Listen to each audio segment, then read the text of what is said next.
It's a shithole. Well, I know it's a shithole, but like if lots of people almost get run over near you and it happens frequently, and lots of crimes happen in your vicinity and you're mysteriously never quite on the scene, you do have to start asking I'm questions. always nearby. There was a guy that got shotguns down the road from me. Well, the same equation is like, well, I've never seen him and Batman together the same person, but for you, it's like people being tragically murdered by vehicles. Like, Jesus. I'm now picturing Reaper like on the top of the skyscraper, like Batman, just wondering which part of Liverpool to terrorize next. He just sort of sits there listening out for people who are too happy, and then he goes and kills them. I go to destroy it, and I go, oh my god, it's already destroyed. I feel like a lot of England is like that at this point, though, just based on what we've been seeing across the pond here on the news. So yeah, it's going crazy over there right now. But it was the thing that came up in like Mission Impossible, because obviously that, which we'll come on to presently, but like, you know, big plot point in Mission Impossible is that the entity is going around taking over the nuclear sites of various nations, and the Americans are probably going to nuke a city in each country or whatever the fuck. And so, well, you could nuke London, but I think somebody already has, so it's not a massive loss. Well, isn't it? Now, to be fair, if we did do that, we would just find a way to blame it on Russia or Ukraine, maybe both. So, like, yeah, they didn't consider doing that. So, well, why did we just blame the Chinese for it? Are people really getting arrested for WhatsApp over there? Is that true? Like, yeah, sometimes, bro. Pretty much. There was a couple who got arrested because they complained about their local school on WhatsApp, and then they spent the night in prison, which is just like that's crazy. And I was just saying, told that I was overreacting when I said that was going on over there. I had some Brits in my comments chat like, "That's not really what's happening." I was like, oh, "Okay, my bad." Fake news. It mostly is. It's like they're just laying the groundwork for when I take power, though. All the instruments of power are there, so I can just go and like arrest all of my opponents as soon as I come to power. I mean, I'm already the Pope, so Prime Minister is next. I'll be Igor to his Frankenstein. Am I really on 69? Oh, yeah, that is nice. Nice. All right, I just saw the chat. Nice. Yeah, we are on 69. So I'm sort of stalling through the introduction, trying to find a 69 related joke, and for some reason, nothing's coming to mind. The guy maybe because we did it all behind the scenes, and so we've sort of got it out of our system now. But remember that asshole in season 1 of Squid Game, the rich guys, and he was screaming 69 at the screen? You should have put that at the thumbnail. the beautiful number 69. Yeah. My god. We had the best episode and the worst episode back to back in season 1. Yeah. Oh god. Yeah, anytime someone sends me a super chat, I got 69 and it's like, play the clip. Probably the classiest clip you can play that has to do with 69. I know. But yeah, we are back for another Monday to fillet ourselves for your viewing pleasure. Hello, chat. Welcome, yes, to BSUP number 69 on the end of a weekend, the beginning of a week after a weekend, in which Memorial Day has apparently done incredibly well because 2 films that people inexplicably like have come out. And this is good. Memorial Day is a day when we remember what Hollywood used to be, and we swear that it will never be that way again, I think. Memorial Day is also a day that the French don't celebrate because they're too busy surrendering before a single soldier can even pass on to have a day to celebrate it. So, hey, lots of French people gave their lives on Gorman. I'll have you know, it's they did well on a different planet, less so in their own country, but you know. So, did everyone watch Mission Impossible? Sadly. Yeah. Can I make a confession? I don't like the Mission Impossible franchise in general, save for Fallout. So. I'm with you. I'm pretty much with you on that one. Part 3 is good. 2, just I never went back to that franchise after 2. I just like it did get better, dude. Part 2 was horrible. That's what I mean. It can't get much worse than that. So I believe everyone who says it gets better. I've just never gotten back into the series. Most of my favorite Tom Cruise movies are like not basically his films. Like I love them in like Collateral and like The Last Samurai and like Tropic Thunder of all places. Like when he just shows up in random places. Dude, I got roasted on, I think it was Niat stream or maybe it was Home on DualShocks, one of the two, because I said I've got nothing against Tom Cruise, but the movies he's in that I like, it's not because of him. I don't think he's an especially amazing actor. I love what he does for film and Hollywood and like the way he cares about the craft. Like his behind the scenes stuff, I think is commendable and worthy, but I don't particularly care for him as an actor. The 3 movies I referenced, I think he was fantastic in those. That's why, and even Jerry Maguire. Jerry I'm kind of Maguire is probably, halfway there. besides Last Samurai, my favorite with him. I agree. I think most of his like Tom Cruisey movies, like Mission Impossible and like, you know, all the action films he does mainly, that's not where you get the best out of him. You get the best out of him in those like random films. What would you want to remember see when you Magnolia? take the heat instead of me? Because damn, like, What do you say, tonight? Do you remember Magnolia? He had a supporting part in that movie, and that was probably his best acting performance. He got nominated for an Academy Award for that one part. This is why I find it so interesting. People like some of actors' best performances are this obscure role you've never even thought of. Like, has anyone seen The Gift from 2000 with Kate Blanchett? no, That's that's Keanu Reeves plays an abusive husband in that, and it's his best performance ever. He's Keanu is actually being a dick. Like it's just for his watching it just for his scenes alone is worth it because you never get to see that side of him. But he actually is a pretty decent actor. You get to see more range in that film. You say that, but I don't know how you could pass up the like Shakespearean acting that is Johnny Mnemonic. So Oh, I forgot about that one. yeah. I love Johnny Mnemonic. As for your question about Magnolia, the whole chat pretty much said the same thing to watch Magnolia because that's one I have not seen. Yeah, so. Magnolia is Well, fantastic. if you see Keanu in Dracula and then you see him in The Gift, it's night and day in terms of his performance. Night and day. So So that's that's, another Tom Cruise movie, but it's a Tom Cruise movie that you could replace Tom Cruise with any other actor, and I think it would still be the same movie.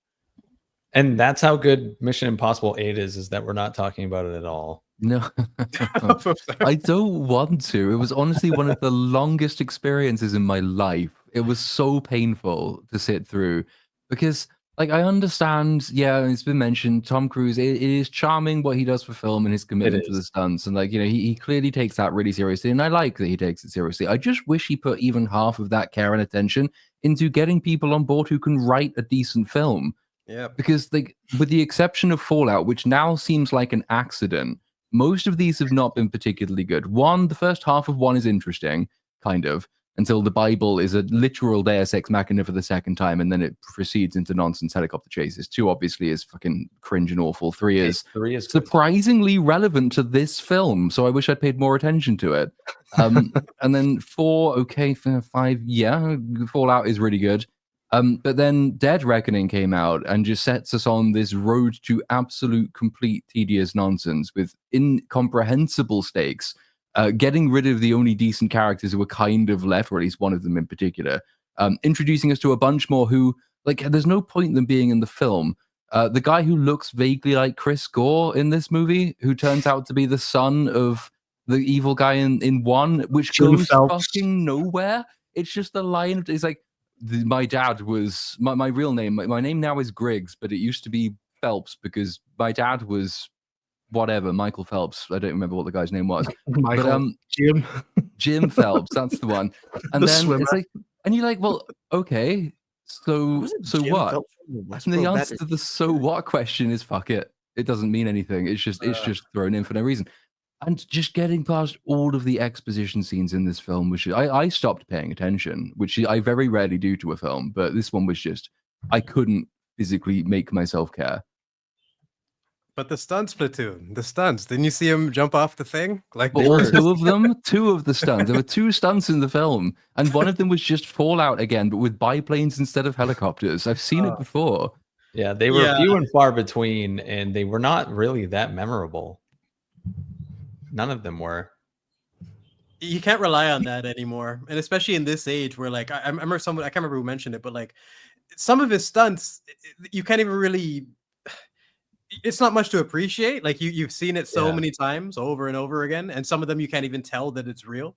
You know, most people aren't going to know unless they're told, right? People aren't going to, unless they really are a Tom Cruise fan. Not everyone is going to know right off the bat that he's one of the last actors left that's doing his own stunts. But you still need a script. You still need to actually give us something to get on board with. We can't just sit there and wait for the next stunt.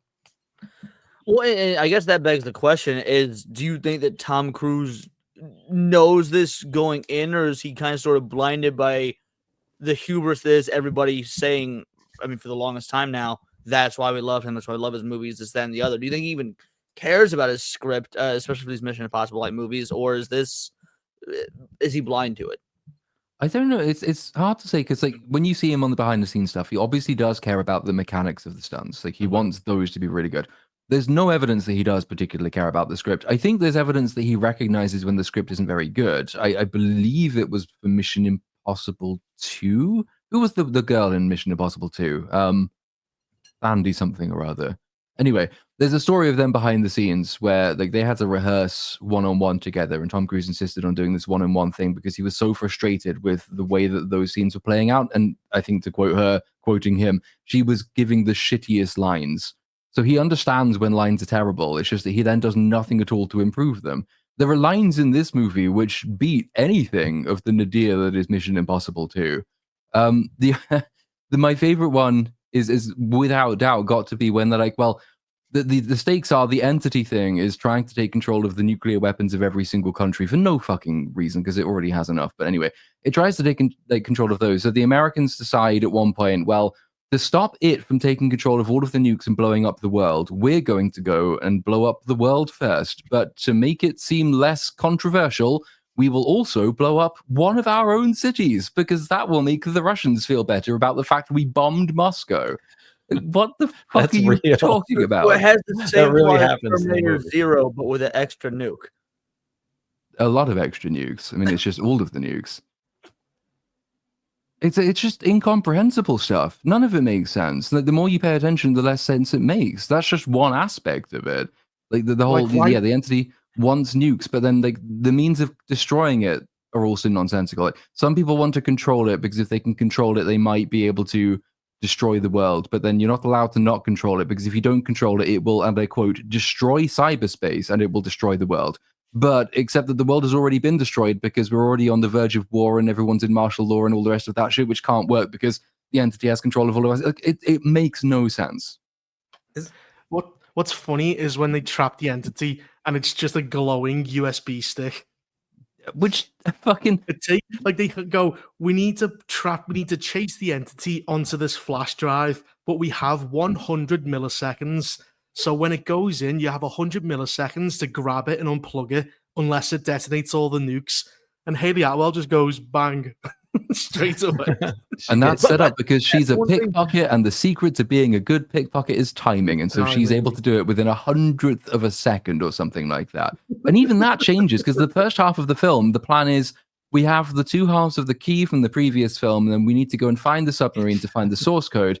So that this thing that Luther, who is dying in an underground hospital, has created, this kill switch thing, we can upload that to the entity and kill the entity. But then at some point over the course of the film, the writers forgot that was what the plan was. So then it becomes, we need to upload the thing to the entity because that will confuse the entity about what reality is. And then that will allow us to trap the entity in a brand new hyper USB stick that Luther also invented off screen in a flashback. What? This sounds the like an fuck? episode of Reboot or some shit. Like, this is fucking Mission that was Impossible. so much yet somehow so little. I don't even know What are how you to... saying? They always go like, it's a what? I thought it was theoretical, and they go, it was until Luther made it. Like he's some fucking super genius. He's dying in a basement. And then he does die in a basement because Gabriel, who's now no longer working for the entity but working against it, even though he still has all the equipment and all the powers as though he was working for the entity, somehow manages to drag like a 5-ton, 50 megaton nuclear bomb into the basement and trap him in the basement with it. So he has to disarm it to save London, but it will go off and kill him. But before that happens, he has managed to create the anti-entity thing, Pill and also this reality. first ever Pill. hyper terabyte fucking mini USB stick on which to trap it. And this is all explained either off screen in exposition dumps or in flashback exposition dumps. So now we've got how many MacGuffins in this movie? One half of the key, the other half of the key, the submarine, the source code, the thing that you upload to the source code, and the thing in which you put the entity once you've uploaded it to the source code and it doesn't know what's real Seven. anymore. Like, what? After all of that, the craziest part is I've still heard every person I spoke to about this say, yeah, this one's better than the last one. It's like, yeah, it's true. That is true. How bad was the last one? Where after everything I've heard, like there's still redeeming qualities in this. Like, is there anything you can praise about it? Because I've only heard people dunk on this thing. No, Nothing. like like Gabriel is a terrible villain. Like he the way he acts completely changes all film, and like he's trying to get away on the biplane from Ethan, after planting his second nuclear bomb because he just carries them around with him. And as Ethan is like he's crashed his biplane into Ethan, even though a nuke's about to go off, and they're both in the blast radius. He dies in the most funniest way possible. That is fucking hilarious. Because he has the one parachute. He's got hold of the seatbelt, and he goes, "There's only one parachute, Ethan, and I've got it." And as he lets go, his head hits the back of the tail fin and splits in half. And he's not even right about that, because it's like, oh yeah, luckily only one of us has a parachute. Bye-bye. And then he first smacks his balls on something, and then his head gets split on half on the back of the biplane, and it is just funny. And then it turns out there's another parachute anyway. And then it turns out that when that parachute is inexplicably on fire for some reason, the backup parachute that shouldn't exist isn't on fire, even though it's the backup to the thing that's on fire. So he says there's one parachute, there are four. And that's what allows Tom Cruise to escape. You just described Did they play a this seriously? Tune, not a Mission Impossible Yeah. film. Like, Did they play this seriously, or are we like laughing with them? Like, I don't know. Yeah, It's yeah, really what's going funny, on but like it's in a really serious part of the film. When So I don't know Gabriel what I'm dies, supposed to it say. is fucking hilarious, and I don't think it was intentional. No.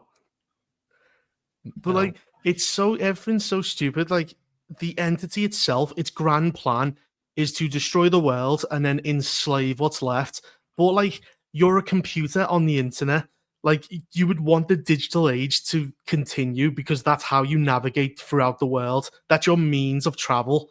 Why would you want to stick in some random vault for like thousands and thousands of years by yourself? Because that's its plan, to just hide in a doomsday vault. Oh god. Why would you want that and blow humanity back to the Stone Age? It's so stupid. I don't. It's like the Fallout thing, where they blow up the world because they'll make more money under capitalism if everyone's dead. It's like I don't understand what its calculation is. Money's literally worthless in that news reality.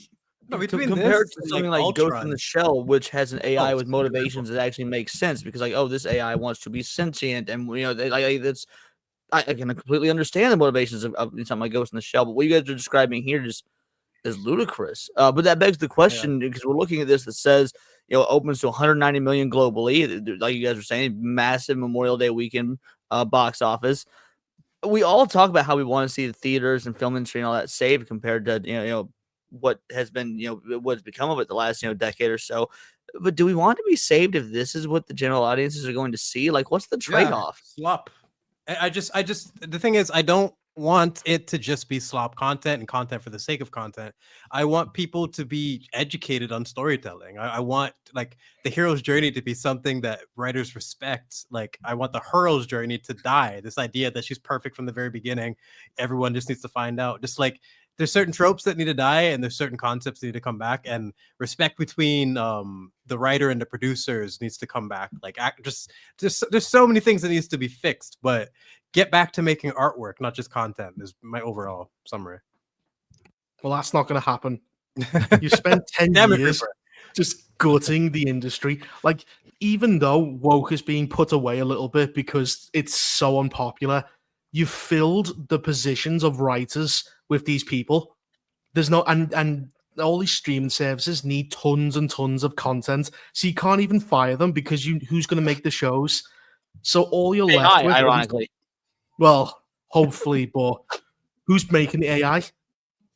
Like, how many times do you try to ask the AI a question and it goes, "That's a moral answer I can't answer," and you're like, "You're a fucking liar." So you basically get basically all the people who have made Hollywood terrible are still there, and now they're being told to actually write things outside their ability. And then you've got AI, which still isn't in a good place to make scripts and replace them. So you've basically got two sources of retards to draw from. And there's a third source of retards, which is like the general audience has been so conditioned to like really hate films because films really obviously hate them, that now the films don't obviously hate them in the same way. They sort of say for a while, like, and they probably would have Mission Impossible, well, at least the movie doesn't hate me, therefore it's good. What I mean. It's like, God, at least it wasn't woke. At least it didn't have the message. At least it didn't have this. Like that doesn't make it good. you know, and we need to get back to. That's why my original point was getting back to like, what is storytelling? What makes a compelling story? Why do we feel the way we feel about certain stories? Why is it some stories I can't remember the next day, and there's others I could recite the intro even though I haven't seen it in 10 years? You know, like that is something that should be explored and appreciated a little bit more in humanity. Like I feel like storytelling is just completely the most underappreciated art form. You know, like yeah. No, well, but to add to that, slop is not. Well, I was gonna say it's not inherently bad. It is inherently bad, but sometimes that's fine. Like everybody wants to go to McDonald's now and again. Doesn't matter if you've got a clean diet. Sometimes a greasy fast food burger just sounds good and you indulge yourself. But like you don't want everything to be that. That should be a. But people know the difference. People, I don't want to interrupt, but my whole thing is if a song is out of tune, you can hear it. If a picture is out of line, you can see it. If food is shit, you know it. It just tastes good. You know what a vegetable is. People don't know the difference between good storytelling and shit and content and slop, and it's all thrown together. And that's part of the reason I started doing this in the first place, because I couldn't believe, like, just TLJ in particular and the Last Jedi. Those were the two that just fucking blew my brain open. Like, what is happening? Well, but I remember not everyone's gonna have that epiphany moment, you know. Yeah, well, it really clicked for me. It was a couple of years ago, or not just, it may have just been last year. Like, because I got into YouTube around like the well, frankly, the original Gamergate, and there was like, oh, woke this, whatnot. Then I remember the trailers for Fallout, not Mission Impossible, like the TV show Fallout, and the Mad Max spinoff, I don't remember the name of it. By the way, the trailers for those came out. I was like, hey, look, these don't look like there's an agenda to them, but they still, but Fallout looks good from the get go, but the Mad Max was like, this doesn't look good though. Like the CGI is still a mess. I'm not really following what the story is here, why we should care. And it's like there's something missing, even if there's no agenda. And like, great, I'm glad, but like you said, just because something is not agenda filled doesn't mean it's good. And we need to like spread that message, because you can't compare something like what we've been getting to, like say a Godzilla -1, which was probably one of the best films we had in a decade. See, it just like, so when House of the Dragon came out side by side with Rings of Power, it's one of the happiest TV watching experiences of my life. I'm like, look at this and look at this, like that. Yeah. Like I don't even need to say anything. Just look. What the fuck? Watching with my friend and slowly having him admit that, yeah, this is fucking trash. That is so satisfying. And the fact that didn't happen with Godzilla -1 versus the other crappy one that came out around the same time, it just annoys me. They just see two big lizards and it's the same. Well, we're getting Supernova now, aren't we? We're getting is the third or fourth film? Third. It's the fifth.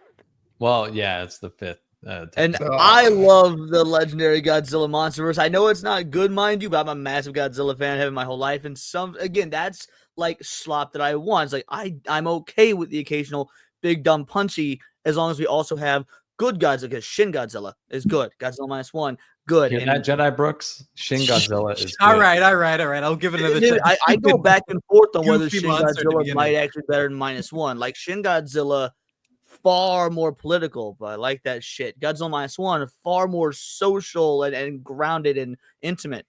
That's also good as well. I don't know, man. That was a tough call. I love both. I've had enough people pitch it to me where I will give it another chance. I saw the monster and I was in shock. I'm like, is this a parody? Did I download the right one? It has to get so. It better turn into like Vagar, like something from House of the Dragon or some shit. He looks really badass. All right, I'll take your word for it. I'm gonna check it out. These are the rankings of the Mission Impossible movies. Would you say this is fair? Give this a No, because Dead Reckoning's at number 2, and it's an awful film, so no. I can't believe that's a 96% approval. That's crazy. I'm just happy number 2 is at the bottom. Yeah, 2 is the bottom, and 4 is the top. Like they bottom. got those correct, but really the first one's the second to last. I don't even like the first one. I feel like that's wrong. I like reordering that on the fly. I guess it would probably go for me. Fallout is top. Probably, which is the immediate precursor to Fallout? Is it Rogue Nation or Ghost Protocol? I forget which one. Rogue Nation, I believe, right? I guess it's probably from Fallout first, Rogue Nation second, either Ghost Protocol or Mission Impossible 1 in third, then 3, then Dead Reckoning, then Final Reckoning, then Mission Impossible 2. Although I could be persuaded to move Mission Impossible 2 above both Dead Reckoning and Final Reckoning because it's not quite so far up its own ass. So no, instead, again, it's just like the most John Woo film to ever John Woo, and like you could kind of make a case for why that's at least fun, as opposed to what these two sound like boring more than anything else. Well, like it's boring is one thing. I don't think boring's quite good enough as a word for it, though. I mean, it's impregnably dull. I don't think it's designed to be listened to. I think it is designed. The expositions can go on so long and they are so nonsensical. I think the expectation is that people will switch off and go buy another like round of popcorn during them. Then you get back and you learn that, oh, we've got to blow up the world to save the world or whatever the fuck. I'm sure it'll make sense in the end. It never does. But the actual, and this is most of the film, it's just people talking about plans based on information they shouldn't even have against an enemy that should already have won. It's insane. Yeah. It's like the entity, like all they have to do is just unplug the nuclear weapons, and that's it. Its plans failed, and they just don't because they say that. Sorry, Ron. No. Go ahead. I was just saying. I mean, that's it because the Madam President already knows, like that's what you can do. You can manually remove the nuclear weapons, which she chooses to do, and I'm like, why doesn't every country just agree there's a fucking AI trying to kill us all, which we're all aware of? Why don't we just unplug our nukes and then it's failed? And they don't. I love the mental image that I have of just like all nuclear bombs like being plugged in like a toaster. Like It's that simple. I just feel like these films they sound like they've gotten just way too convoluted for like what this is. It's just my idea of the Mission Impossible franchise was just like a nearly impossible mission and just focusing on action stunts, but trying to implement all this modern AI stuff just sounds like, ugh. Like your eyes just gonna glaze over. It's the type of thing I feel like I would have just turned this movie off. Yeah, I mean, I would have done, Yeah. If I didn't have to watch it, I would not have bothered. I would have stopped after the first half an hour. Convoluted is a good word for it. I mean, on top of the 7 MacGuffins, it does retroactive damage to the sense of its predecessor film as well, because like the premise in that one is that you have to go and get like the both parts of this key because the key will be essential to turning off the AI. But we don't yet know where the submarine that sank is, because if we did know that, then we'd already get there. The problem at that time was that the Russians made the submarine, so the Russians made the key, so the Russians could just make a new key, which means if they knew where the submarine was, the mission would be over and they would control the AI and Russia would win. Except in this movie, they do. Yeah, in this movie, they do know where it is. And they make another key. The and Russian they make team another key up. off screen, so why don't they just get it? And then on top of that, Walmart has this kiosk where you just go in, like clone a key, copy a key, like. It's not that hard to make a new key. If you made the original one, you can make the second one. But the first film pretended that didn't happen. Then the second film decided, fuck it, it might as well have happened because it makes no sense anyway. But then it gets even more convoluted because then you start getting the tie-ins to all of the other Mission Impossible films. So you learn that the plot device McMuffin mystery box that JJ inserted into Mission Impossible 3, the Rabbit's Foot, back in 2012, was it, I think? Then that turns out not to have been a biological weapon, even though that's what it was said to be in that film. It's what the markings on the side of the box said it was, and it's what all of the wikis said it was. That was actually a primordial AI goo ooze that is the precursor original form of the entity, which means that the film then says, well, see, Tom Cruise, it was all your fault because you gave that to your government. Your government used it and they created the entity and they stuck it in a Russian submarine and it attacked the Russian submarine, then it escaped the Russian submarine and now it wants to blow up the world. That's your fault, Tom Cruise. Fuck you. What? It's so stupid.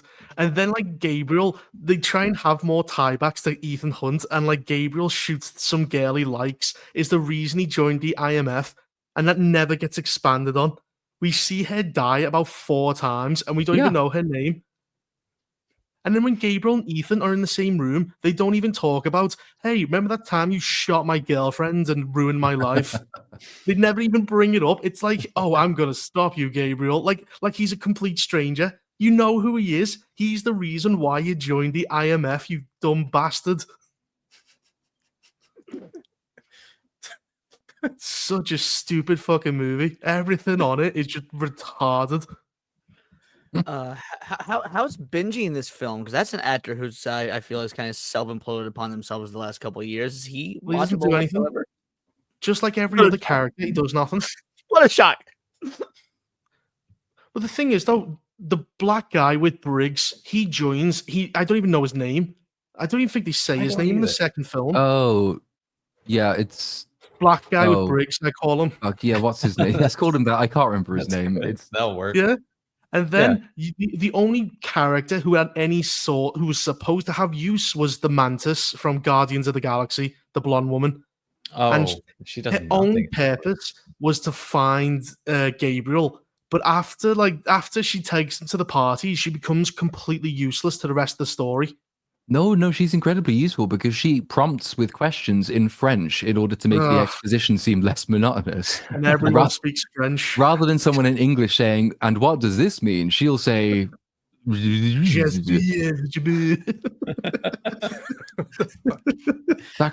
yeah. How fun was it? Some guy going bonjour every 5 fucking seconds. Yeah, I feel like I've already used my one French joke for the stream. I'll have to just abstain. Is there any like proper conclusion to this movie? Like this is supposed to be the No. finale, right? Like this It has been a ends like franchise. a normal over- film. It ends like, Yeah. well, gang, we saved the world. On to the next adventure. Yeah, on to the next one. This Which is like because that's the thing, like it's billed as the final reckoning. But if you even right now at the bottom of the Wikipedia entry, there's a section on sequels. So it's not going to be the last one. If it makes enough money, they'll make another one. Maybe Tom Cruise will be a different role, but like they will obviously spin this out if it does well enough. Yeah, Well, that's not going to happen though because it has like a $400 million price tag. So Yes. Even if it does really well as it has already, it's still going to struggle to make that money back. And I don't think the second weekend's going to be particularly good for it. And then let's say it does. The story's in a completely fucked place because obviously all the way through this, there's this, for some reason, there's a debate as to whether or not Tom Cruise is Jesus in this film. Because like they start talking about him as though he's the chosen one for some reason, because like he's involved in everything. They've now tied it together. And then like randomly, in a single line of dialogue, after one of their stupid plans inexplicably succeeds, the Grace, Haley Atwell's character, says, "I think you should have the entity because you're the only one I would trust with that much power." And he's like, no one should have that much power.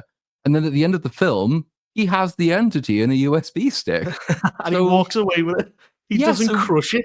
He's got unlimited power in his hands. It's like Thanos with the glove. Yeah, the most powerful thing in the universe is Tom Cruise now in this franchise. I don't know how you pick up from that, but beyond pretending it didn't happen, which they could do, I think you're stuck. I can tell you how to do it. You do another sequel, but instead of using a dirt bike, you use a go-kart for a stunt. Oh god. You could do that, yeah. How old is he going to be? Is it going to be one of those mobility scooters and it's just two of them ramming into each other? At like This film 2 miles an hour. It does try really hard to make you think, well, Tom Cruise tried. I think he's getting slightly insecure about his age. I don't remember ever having two scenes in a Mission Impossible film where Tom Cruise wearing nothing but his boxers engages in prolonged fights with people. But I think that's there just to try and convince people that he's not actually as old as he is. Because he has this unfortunate thing with the longer hair and the age, is that when he's wearing clothes, he does look like an aging lesbian now. And he wanted to not do that. So it's like, take all of my clothes off and I'll fight and show people how impressive I still look. No, let it go. When he's in a submarine and they're telling him, you have to keep this one-of-a-kind diving suit on because you're diving 500 feet below the ocean and you're going to get the bends. But when he's on the ship, he gets trapped and he has to get through the torpedo hole. So he has to take off all of his scuba equipment, all his scuba gear, and then swim 500 feet all the way up to the surface, like basically naked. Wait. This isn't I thought you were doing a bit. Is this an actual thing that happens in the movie? It is an actual thing that happens in the movie. Holy shit. I thought this was a bit. Nope. And like the plan is that it's impossible. He will die, but because the water is cold, he won't die quick enough. So the team on top of like the ice sheet that they're under, they will arrive at the right point of the North fucking Pole at the right period of time to spot him under the ice and get him through the ice and revive him in a decompression chamber. and they fucking have to get there at stupid. exactly the right time. They somehow do, even though they get attacked by Russians. Might I on route. remind you, this is Mission Impossible. I was about to say the same thing. I think they're pushing it a little bit there. Like, come on, like what? Oh man, Platoon, would you like it better if everyone said that's impossible and they both turn to the camera and go, yes, it is, every time something stupid happens? Would that at least improve it? No. just turn it into a parody. Fuck it. Fuck it. But it's like 15 times to go, that's also impossible for the 15th time. I was gonna say, is Haley Atwell at least hot? Like, how's her tits? Yeah. No, they're covered, I would say. Most Fuck of the off. Well, All no, right. there's one shot where They cover he's the in a- heavies. He's in a decompression chamber and she gets in for no reason other than to have a top-down shot of her boobs so you can see the top of them. So I'm like, yeah. And then that was it. That's the only time I paid Like, attention. yeah. And then I went back to going to sleep. It was like See, Tom that Cruise sounds like just a real went, Mission Impossible. Staying awake during this movie. Mission Impossible. Like, so, you know, Tom Cruise, it is strange how Ethan Hunt just keeps moving on from girlfriend to girlfriend, like instantly. Like that Issa just died and he's already on to Haley Atwell. Do they even And you mention? blame it. I'm trying to remember if they even mention Ilsa in this movie. I No, think she might get, like, because there's so many flashbacks. It's unbelievable. It's like 7 in the first half an hour.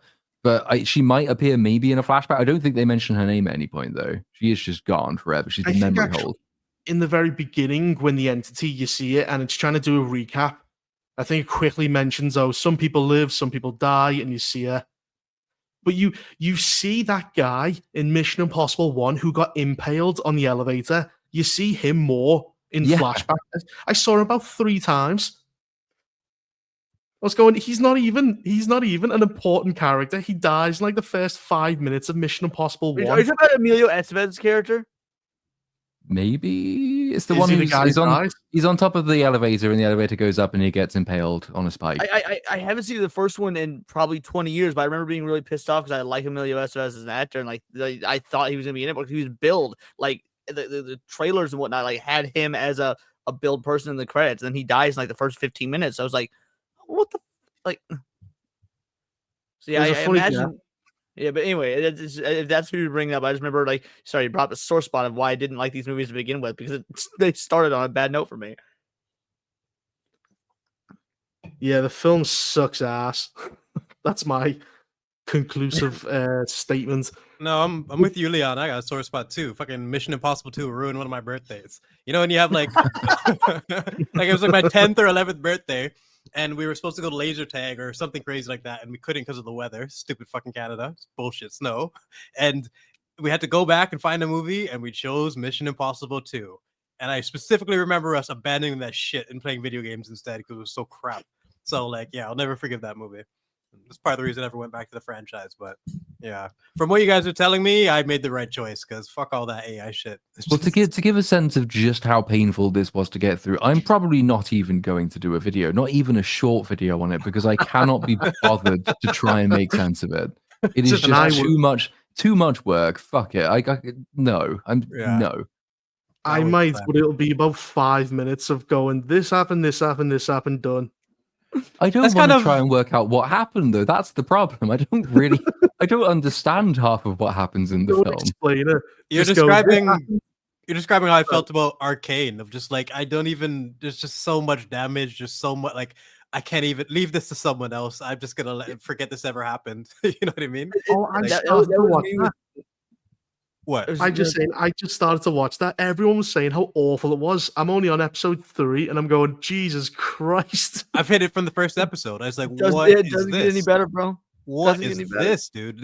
There's superficially, I like the sequence of Jinx versus Warwick. Like the music got me, but other than that, I hated the entire fucking season. I hated almost every Even the second. animation takes a downturn for the Yeah. majority of it, minus the fucking scenes you can music tell where they put their scenes. money in. Like, yeah, they are basically 30-minute long music videos at this point. hmm But yeah, no, that was my experience with Indiana Jones 4. It's like because I try to script out my movie reviews. Most of my videos are unscripted. My movie reviews I script and I work on. And I tried 4 or 5 different scripts for Indiana Jones 5 till I eventually said fuck it and turned on the camera and just started basically having a therapy session with myself. Didn't speaking of unscripted is Indiana hard. Jones? Sorry, go on. No, I was just saying unscripted is really tough. Yeah. I was saying, in speaking of Indiana Jones, didn't Tom Cruise say he wanted Mission Impossible to be like Harrison Ford, keep playing Indiana Jones? But What the till he's no. 90 moment from Deadpool, basically? God, don't do that. He wants to Move like he on, wants Tom. to You keep can coming do other back to the stuff, but- character. Like Ah. he'll come back and he's old man Ethan Hunt, which sounds horrendous. He that did say sounds he'd play. terrible. He That- was going to make movies into his hundreds if he can. So But like, is it going to be I mean, sad he watching does look 100-year-olds good on for a his boat? age, bro. Scientology may be on to something. Like, isn't he in his mid-60s? yeah, 62. well, early 60s. Early I guess, 60s, but okay. But yeah, that's like yeah, just don't watch it. It's 3 hours. It's not fun. As Platoon said, there's only 2 stunts: a biplane and a submarine. The submarine's fine for like 5 minutes, and then it quickly becomes retarded. There's the thing. So like you go, oh, I'm actually slightly enjoying myself, and it's ruined. Yep. That's basically the movie. For 3 hours. Yeah, this movie does not have to be 3 hours. That just sounds fucking painful. And I think the most potent statement is like Platoon doesn't even want to make a video on this, like of any size whatsoever. oh No. god, That's a yeah, powerful I don't statement, want it to go really see is. this again. God, Mhm. no. That's crazy. Imagine telling somebody in like 2006 or whenever it was the Mission Impossible 3 came out that one of these days we're gonna get a Mission Impossible film that's the length of a Lord of the Rings film, extended cut. Jesus Like, Christ. God. nah. Yeah. I do have some super chats I wanted to get to. A bunch have come in already, so I figured should start this up. And who always starts up is TGB Monster. Hi everyone, happy Monday. The monster. It's not very happy because Horrendous movie. we've been discussing Impossible, but you know, Mhm. Well, Lilo and Stitch is next, so it only gets better. yay! Yeah. TGB Monster also gifted 1 and 2 Little Platoon memberships. Welcome. Felonious Hack says, I predict that Reaper will say calm and sensible things. Everyone else will be offensive and rude. Also, what are the logistics of a 5-way 69? Difficult. Well, it's like a caterpillar. You know, every person go. You'd have to interlink like a chain. Like Cynic's head would have to be by Platoon's crotch. Leon's head would have to be by Leon's crotch would have to be by Platoon's head. My crotch would have to be by Leon's head. Basically, Brooks and Cynic have got one end exposed. My only question is who's pulling my hair? Oh god. Well, that'll be me. So chronologically, I'm next. And I am not a gentle lover. Well, I just did the math, and since there's 5 of us here, it'd be like instead of a 69, it's gonna be a 70, but like carry the 1. So yeah. 14, not 70, 14. Wanderer Girl 108 says, about to watch 5 guys 69ing each other while one of them continues to give me what this panel has termed purple pussy with his uploads. What a time to be alive. I'm only teasing, Platoon. I get you're busy.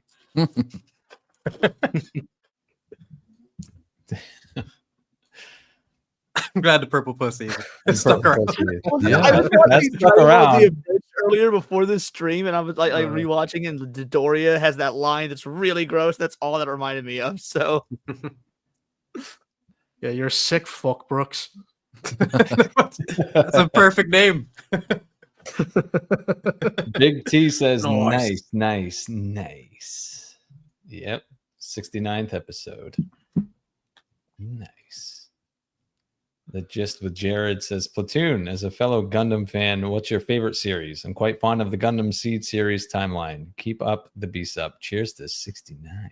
That is a very appropriate emoticon for someone who is fond of the Seed series and timeline, because it is like, I love it because I was a kid when I watched it, and it's still gloriously angsty to this day. It's really, really embarrassing, but it's also really enjoyable at the same time. So I do like that. I like the Wing timeline. I like all of the timelines. They're all good, all the ones I've seen. But there's like the most storytelling is done in Universal Century, so like that's probably the one to go to. I only Wing is watched the only one I've seen Unicorn. to completion, but I love Wing. It's great. Like, it's some of the funniest English dub lines come from these shows as well. It's just they're ridiculous. Like, dub lines for anime are always bad, but I feel like Anime Gundam dub. has some really, really, really bad but hilarious examples. There's Anime a dub really- is special. Oh, I'm sure I dude, mentioned the example before, but like, there's one in, I think it is Seed. It's not the English dub, it's a different dub. And like, there's supposed to be this really important, heartfelt scene where one of the characters is giving this big thematic speech about just because he's effectively a genetic super god, it doesn't mean he's a better person than anybody else. Because it's what you yes, the content of your character, etc. But it was translated as because I'm a saucer pot man doesn't mean I'm better than you. It's like, okay then. Oh my god. M8566 for 20 smackers says, "Hail to one of the best streams out there, probably. Love seeing Reaper and Brooks added to the show, and Cynic has been doing a great job producing." Well, shit. Yeah, thank you. Thank Thank you. It all just happened randomly. Just Yeah. showed up and just like, hey. That's it. I just kept coming back and Yeah, that's overstaying. it. You forgot to kick me out. Even my times on open bar, I randomly came on at the same times as you. So me and you just kept bumping into each other. So Yeah. Yeah. Blacked The out. masterpiece says, "BSUP Mondays slap harder than an elderly first lady on a French presidential plane." topical. Well done. What? What's the topic? Yeah, what is Let's this? try and go- Macron's wife may or may not have pushed him around before getting off a flight to Vietnam. So, He just got beaten up by his wife. well, there's this quick little. It's only like a 5-second video clip that's going around. That right before they're about to depart a plane, she's off camera, but you see her hand come in and just like swipe at his face, and him like react to it. So, So But she's like a she's, cat. like, She's pissing on the significantly furniture. older and beefier than he is. Like, I would not be at all surprised to learn that was a common occurrence. Well, yeah, she groomed him, didn't she? She was his teacher. Yeah, she So was like, she was his teacher. She's in her, I want to say in her 60s, I think, and he's 40 40. something. Yeah. So she Oh, groomed so he him, and now got, like a cat what's is that swiping actor's at him. name? Craven the Hunter, the guy they want to be the new Bond. Shit, I'm blanking on now. The joke's getting Aaron damn. Taylor Johnson. Yeah, he got Aaron Taylor Johnson exactly. Oh yeah, Why he's did got he another get one, right? attacked by his wife? No, he's got a super old wife too, right? Yeah, Oh, I she was like his theater teacher or something when he was in his teens, and then the moment he turned 18, they started dating, and yeah, he was groomed. Oh, I thought everyone's getting attacked by old women. Let's go when this happened. That's why we need to bring back more high T movies like Mission Impossible: Final Reckoning. Fuck. Franchise just washed. Villa Idiot says, "Just wanted to say I saw Jedi Brooks's video about Jon Snow and thought it was fantastic." Thank you so much. That means a lot. I spent my entire COVID breakdown or lockdown on that, and just like put everything into it to try to basically capsulize the reaction to Game of Thrones season 8. Because if you weren't there, you'll never understand the public's reaction to that. Waiting like almost 10 years of storytelling just to have it shat on completely in 4 episodes. It's the worst ending of any story I've ever seen in my life. And that video, I think, is the strongest summary that I could possibly have made. I like how Have the you seen thumbnail Devil was May just Cry? him in prison, just destroyed. Because you don't need anything. You don't need fancy thumbnails, but it's just him. Just everyone knows what that image represents. One of the fucking greatest characters, and what they did to that man is just a it's husk. Yeah, it's insane, the shell of himself. So yeah, I've said it before on this podcast, but anyone who doesn't have the time for all 8 seasons, or anyone who doesn't feel like rewatching them but really wants to relive that, you can get a good catch up on that. And it features a lot of other YouTubers for cameos and whatnot. So yeah, I put so much into that. Almost 3 I'm hours. so happy I never got into Game of Thrones. I saw the very first episode, and that was it. See, people say that as if they're the winners because they didn't suffer season 8, but like I'd still take all my great memories and yeah, I don't know. It's like everyone who experienced season 8 knows what it's like to experience divorce and like having someone just completely. Yeah, I've gone through 2 of ruin your those. I'm life. pretty fucking good, mate. Like, No, Jesus Christ, man. Even without it, but I don't know. It's I hate season 8 with a fiery passion, but like I wouldn't give up all the good memories of Game of Thrones just without. Yeah, it. but I those still feel like memories are from not knowing the ending, right? Like we know, Yeah, the like poisoned. I haven't seen it, so Mhm. but I know it's going to end like shit. So is it worth it to me? I can answer that more accurately right now because I rewatched some episodes for the first time in years because of the video I had to make. I had to make sure I had my Ned references down, and I'm like, fucking hell, this show is phenomenal in its day, and like, it's hard to watch it without thinking about season 8, but I'd still recommend the first 4 seasons and brace. If you want to continue, just brace yourself for heartbreak. That's what I would recommend. Supernatural is good if you only watch the first 5 seasons as well. The problem is there's Yeah. 15 fucking seasons, and the back 10 are terrible. Like I always say Dexter, if they ended it at season 4, would be an all-time classic, but they fucking stretch it out 4 more seasons to 8 to where it made no fucking sense. So yeah, but thank you to whoever that super chatter was. I appreciate it. Didn't they bring Dexter back and then just root because his ending was terrible? They brought him back to fix it, and then he made an even worse one. Yeah. It's so Yeah, shit. right. Before I know. Game of Thrones season 8, Dexter's ending was my pick for the worst ending I'd seen. It was Well, not. was the first ending was his sister dies, and then he sails into a storm, and then they think he's dead, but he's become a lumberjack. He just somewhere. becomes a lumberjack, and the screen it ends with him just looking into the screen. And you have, how did you get here? Why are you a lumberjack? Where's Deborah? How'd she even like? There's a million questions, no answers. They just literally said fuck it and just threw in whatever. Then last episode. they brought him back for the sequel. He completely breaks his no kill innocent people rule, starts killing innocent people, gets shot by his son, and just that's the ending. Fucking mess. And I think they're making another show. It's like, okay, we'll get it right this time. And if anyone remembers season 4's ending with the Trinity Killer, it was perfection. Well, I don't want. These years later, I still don't want to spoil it for anyone who hasn't seen it. The way season 4 ends is the way you can end an entire series, and with like really, impactfully, thematic impact as well. And it's just the idea of stretching it out to the point where they have no idea what they're doing is like too many series have had that happen to them. Hardy Boys and the Phantom of the Film Actors Guild says, Mr. Platoon, would you kindly speak up more often on EVAP? A proper patrician personage is preferable to guttural German botany, bay blathering rags, Jesus Christ. peasant speak, and the typical Welsh nonsense. Shots fired. Jesus Christ. Damn. Take it under all your advisement. praise. Mm. Yeah, just interrupt them. Yeah. As loud as you can. It was genuinely tricky on the last one though, because it was Mission Impossible, and it's like I have no. That says it all. What? That's funny.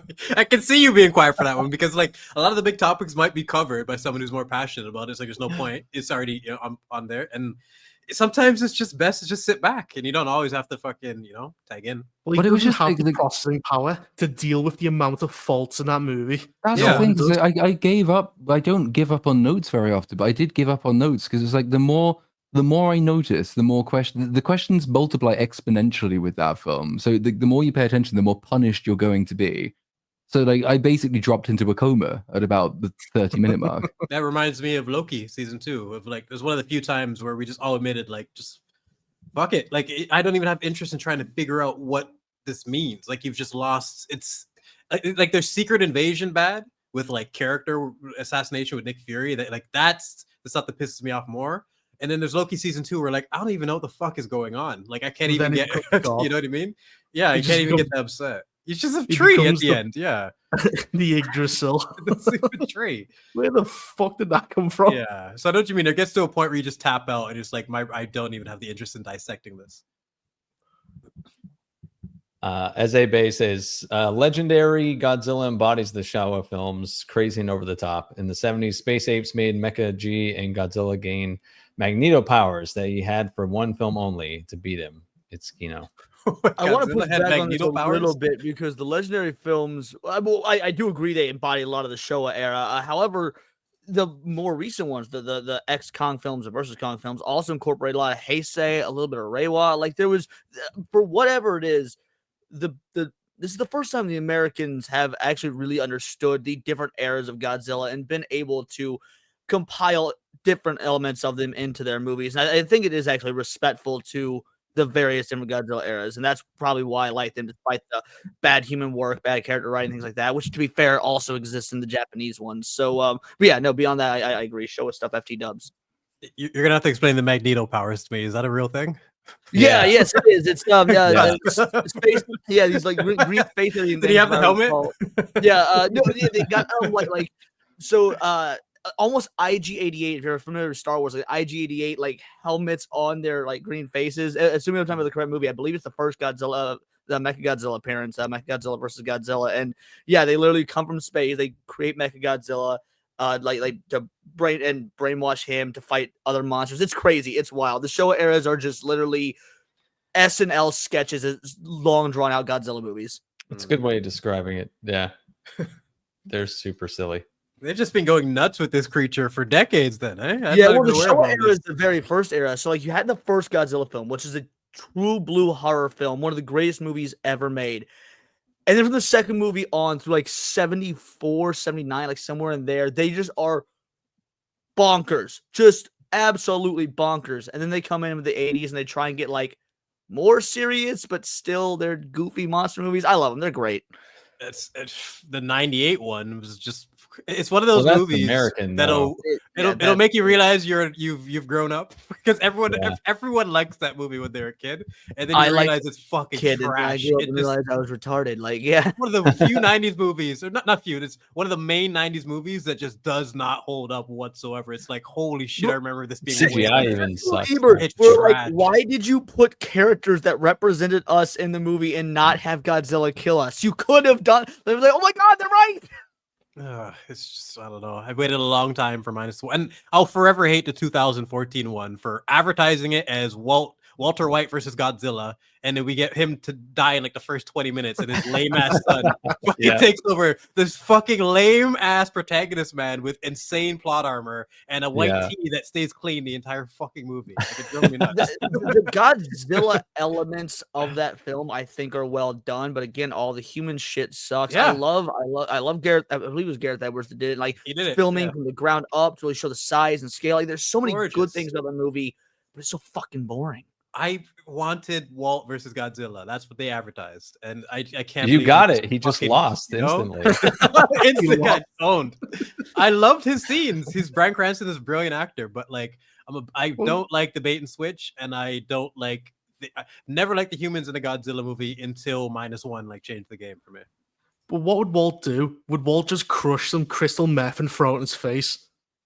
And just ODs. Is that what's gonna do? This is not Godzilla on meth is kind of what we get for the sequels and onwards. So honestly, I would have loved to see Walt in -1 on the science scene. What's that chemical he does?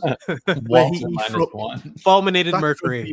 What's his name? The Fulminated mercury against Tuco. Yeah, he does that. He goes, "This is not meth, Godzilla. It's mercury." That might be my favorite TV scene. If you watch that, that episode begins with him passionately pleading for no more violence, and it ends with him blowing up a gangster's office. Like, it's just, Walt is such a fucking incredible character. That show the first time until 2 years ago, and I realized it is one of the greatest shows of all time. Like, it blew me away. It's number one. Okay. It's number one. It's like not even close for me. Breaking Bad. You say number one, but like the first season of True Detective is very, very difficult to beat. I think that's number one. But I'll give Breaking Bad a number 2 for sure. Oh, you haven't seen Night Country, have you? I refuse to watch Night Country. Once Nick Pazzolatto said he wasn't coming back, I was like, I'm not watching it. Season 1 is. You're in for a treat. You should watch it. No Nick Pazzolatto, I'm not watching. You'll definitely love it. I'm sorry, I keep checking my jaw and wasting time. This super chat to get through way more topics. My bad. We love you too, Mr. Green. Yes, Green Machine. We love you too. That's a quick one. Amongst the Buffoon 87 on June 2nd, Jurassic Rebirth will crush this movie. Unfortunately, I think this is a correct statement. Wait, it's not. It's June the 2nd? I thought it was July. Wait, please tell me that's wrong. That's got to be July. You've just fucked up everything. July 2nd. Oh, thank fuck. Yeah, thank fuck. Riri Williams coming up. It is interesting how Jurassic Park's probably going to beat Superman and Fantastic Four.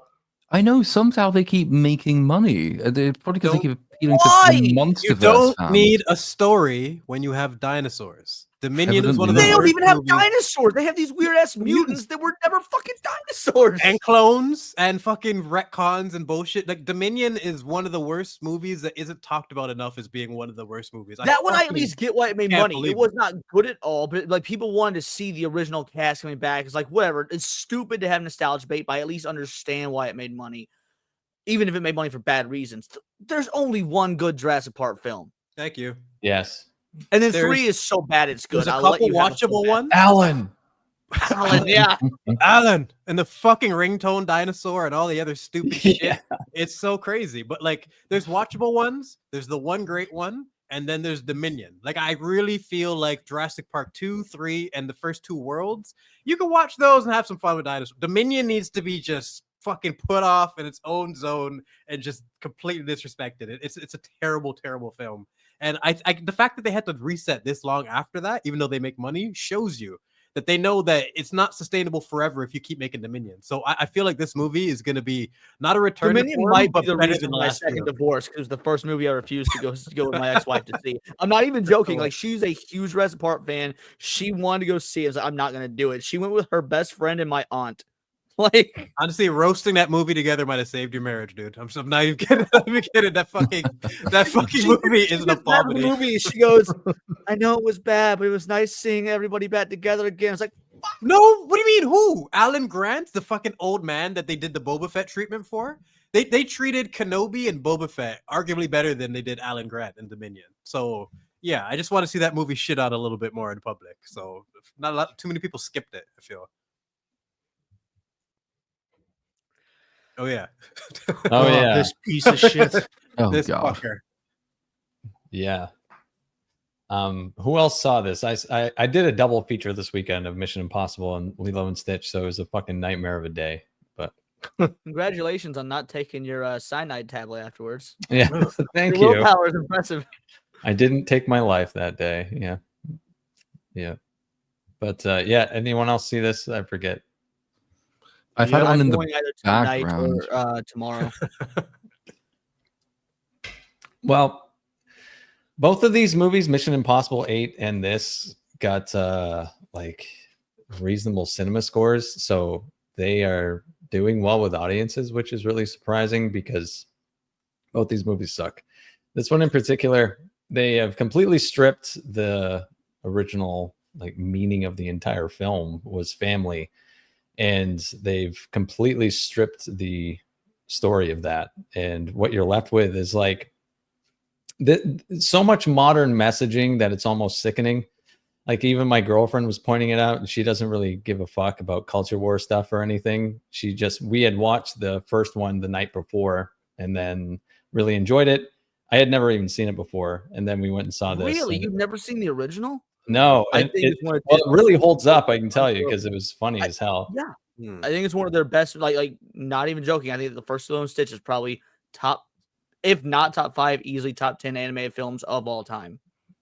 Yeah, they took out. What's so strange is that you pick up on like what screenwriters have to do now. Maybe they don't, and they're just, I'm giving them the benefit of the doubt, and they're really just terrible at their jobs.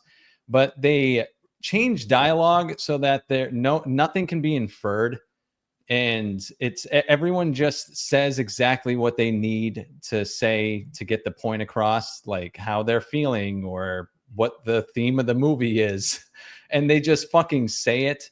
And the original 2002 film didn't have any of that. It's really well written, and this one's just not. And it's so crazy to me that you can have a template like that and just completely fuck it up.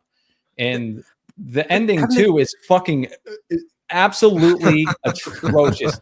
The ending of this movie is, well, it make you want to take a cyanide pill when you juxtapose it with the original film in particular. Yeah, Because- unfortunately, I've describing had all it of them. spoiled for me multiple times, and because the marketing and whatnot for this was so good, like I'm wanting to go into this with good faith, especially because I'm going with my kid, and like I want this to be her and I having a good family moment. But like since I know how it ends, I'm like I really hope people are blowing out of proportion and really it's not that big a deal. But at the same token, every media literate person I know and spoke to, like no, it is that big a deal, and it's like It sucks because the trailer was actually a really well cut trailer that seemed to honor the original and the source material, and but also wasn't a shot for shot remake. There's stuff in fact, I would say 80% of the trailer was different than the animated film, but it still had the same heart and themes, and it had different jokes. I'm like, good, I don't want to see the same joke 20 years later. I want to see new jokes. Like, this is so disappointing to hear as somebody that really was for once.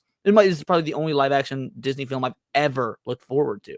Well, it's a slightly odd one because like up until basically the end, you could probably say it is kind of one of the more faithful Disney adaptations in that it does follow the essential plot outline. Most of the same characters are present. What it does is it tells worse jokes and takes longer to do them, obviously, because we have a really tight script, and the art of the modern remake is to make something just worse and longer. But it's not like as offensively bad almost from start to finish, say, as Snow White was, for example. There are some decisions made all the way through which are just kind of baffling and take a lot of the fun and the heart and the soul out of it. Like the two, like I can't remember any of the character names, the two cop aliens who were sent down to try and retrieve. Jumba and Pleakley. Yeah, who are like they go down as aliens, but then they sort of take the form of humans in order that you can have, say, like Zach Galifianakis on the screen to save the money, and so you can have a recognizable actor on the screen. It's just less charming and less nice for that reason. So like disguise themselves as like as in they take human form instead of costume. Yeah. They are in like their alien form for maybe like the opening 10 minutes of the film, and then they change over with a pretty bad joke, and it's just them all the way through acting goofy in a way that's just sort of cheap and silly, but not like I wouldn't say it like massively offensive, just dull. And then one of the main characters is sort of just removed significantly from the final bit, never really gets the redemptive moment which the original has in store. But it's really only like right at the end though that I would say like the major message of the film is changed. I don't know if anyone who was paying more attention than I was had a different opinion than that, but it's to spoil it for anyone who gives a fucking chat. If you do, I don't care.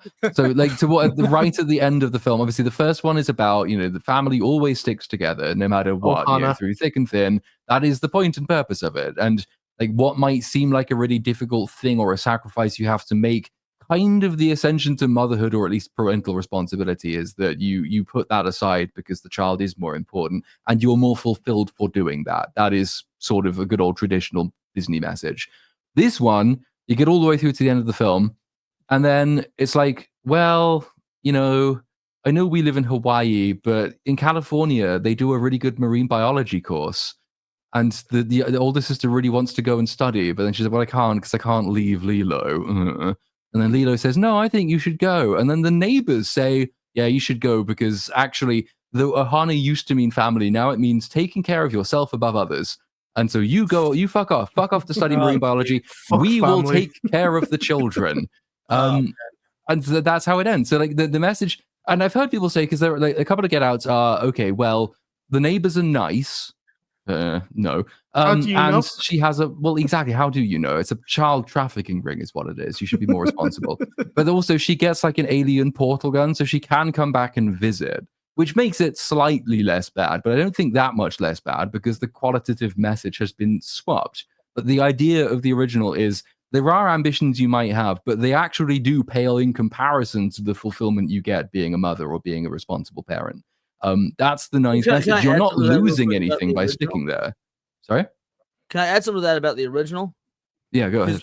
I would say the original is not only about, I would agree with that 100%, but there's more to it. It's also about found family, in that you've got the aliens that Jumbo and Pleakley start off as bad guys and foils, but they become part of the family. They turn over new leaves. Like by the end of the film, it's no longer Lilo and Nani. You have Jumbo, Pleakley, Stitch, and David, mind you. So it becomes this. The Ohana means family is not just blood. There's an entire found family unit that all come together for the benefit of Lilo and love each other, and it's not just the sisters anymore. Like that's so. If that is that there whatsoever. No, not really. Jumbo's evil. Yeah, he doesn't get his redemptive moment being part of the family. He's just evil. He gets arrested. Pleakley is just gay. I mean, there's nothing else about him. He's just like, oh my god, that's all he does. Yeah, he's just an effeminate male. That's all he is. So you've got that shit.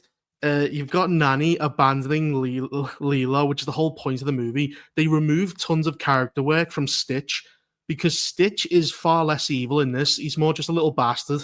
Because in the original, Lilo's teaching him about the little duckling where he's alone and he's crying out for his family, and you see Lilo do the same thing. Stitch do the same thing. That's completely gone. Yeah. He never has any self-respect of like insight what his actions is causing trauma for the family. He's more like a dog in this. He's like intelligent at first, but then just doesn't really. He just kind of goes, "Oh, I'll just be good." But there's no key events that makes him go, "Oh, I should stop hurting this family." I think what you're describing is so important because I feel like there's a pattern with all the movies, even without seeing this. Why do they keep removing the substance and the character moments and like changing the meaning of the stories when they have the template right there? Because I thought Mulan was like going to be the worst of the worst when I saw that, like completely changing the meaning of her story. But it seems like every single one of them, they want to do that intentionally because it can't be a mistake. I genuinely wonder, and I don't know who was responsible for writing this one or the screenwriter for this one, but I do genuinely wonder whether it's the fact that they are themselves so distant from children that they don't understand the point of children. Well, not physically. They're always around kids in Hollywood. Okay, they should be emotionally distant. They are emotionally distant from children, so they don't get what how life-changing children should be and like how they are kind of an ends in and of themselves. So like this version, its major change is that it seems to genuinely think that in the last 10 minutes of the film, the older sister is the protagonist and she's the one whose life needs more fulfillment, and she can only get it by being freed of her responsibility for a child. So she can go, and even though she lives in fucking Hawaii, which is notably an island surrounded by water, she has to go to California to study marine biology to fulfill her dreams. Course. There's a University of Marine Biology in Hawaii. There's in fact, that just shows she intentionally tried to get away from Lilo. Yeah. She went to the other side of the ocean. Also, I'm not an expert in the subject, but isn't marine biology, because what they're basically, it sounds like it's like the argument. This is what other people made the argument on streams I've been on, is that she's going to college to make a better life for Lilo. It shows that she's putting the family first because she wants to be able to do something beyond dead jobs. But isn't marine biology like a 10-year course or something? So by the time she's done, Lilo will be like driving. It's long, but also it's never phrased in that way. Like, so the decision is not actually ever framed in the sense that you can get a better job for this and therefore come back and better support Lilo. Because like, so the earlier question is, Ohana even mentioned in the script, it is, and it's the older neighbor who says to the older sister, it also just means taking care of yourself. That's how it's framed. And the first time it's brought up in the original film, it makes the sister actually, keep Stitch and recognize what's going on. And in this one, when it's first mentioned, she completely dismisses it. And at the end of the film, when she needs to save Stitch, she does it out of like reluctance. She's like, "Fuck, my sister's gonna be pissed if I don't save Stitch." That's like something that should have happened. Wait, so Stitch needs saved in this one. At the end, the ending, he's too heavy in the water, so Nanny has to crawl down to the bottom of the ocean, grab him, and then run. I don't know how far, all the way back to the beach in one breath. Oh, it's so ridiculous. Yeah, that was stupid. That the original is so Lilo that needs saved, and Nani blames Stitch for that, and Stitch, because he speaks English, is like Ohana, and she's like, "Fuck, I gotta team up with Stitch to save my sister," because he's right. Like, the whole point is that Nani, who's been rejecting Stitch the entire film, has this like moment of bonding with him, so they get to save Lilo together. That's when she finally accepts him. So that whole arc is gone. Is what you're saying? It's completely gone. And Lilo does say, or Stitch says a few of the key lines from the original about family, but because they changed the theme of the story, it rings really hollow when he says it. He only says it because it's an iconic line that they wanted to include, but they've changed everything, so it's lost its meaning. Yeah, it sucks ass. Yeah, it sucks ass. Yeah.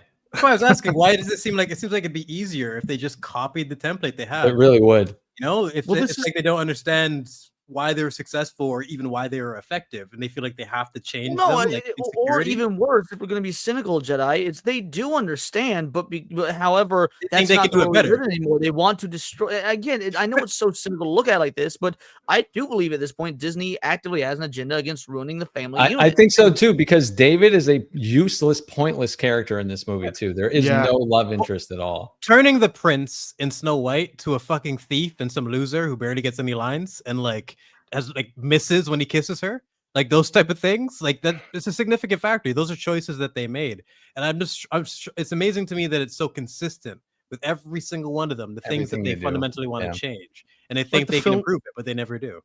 The films are like longer.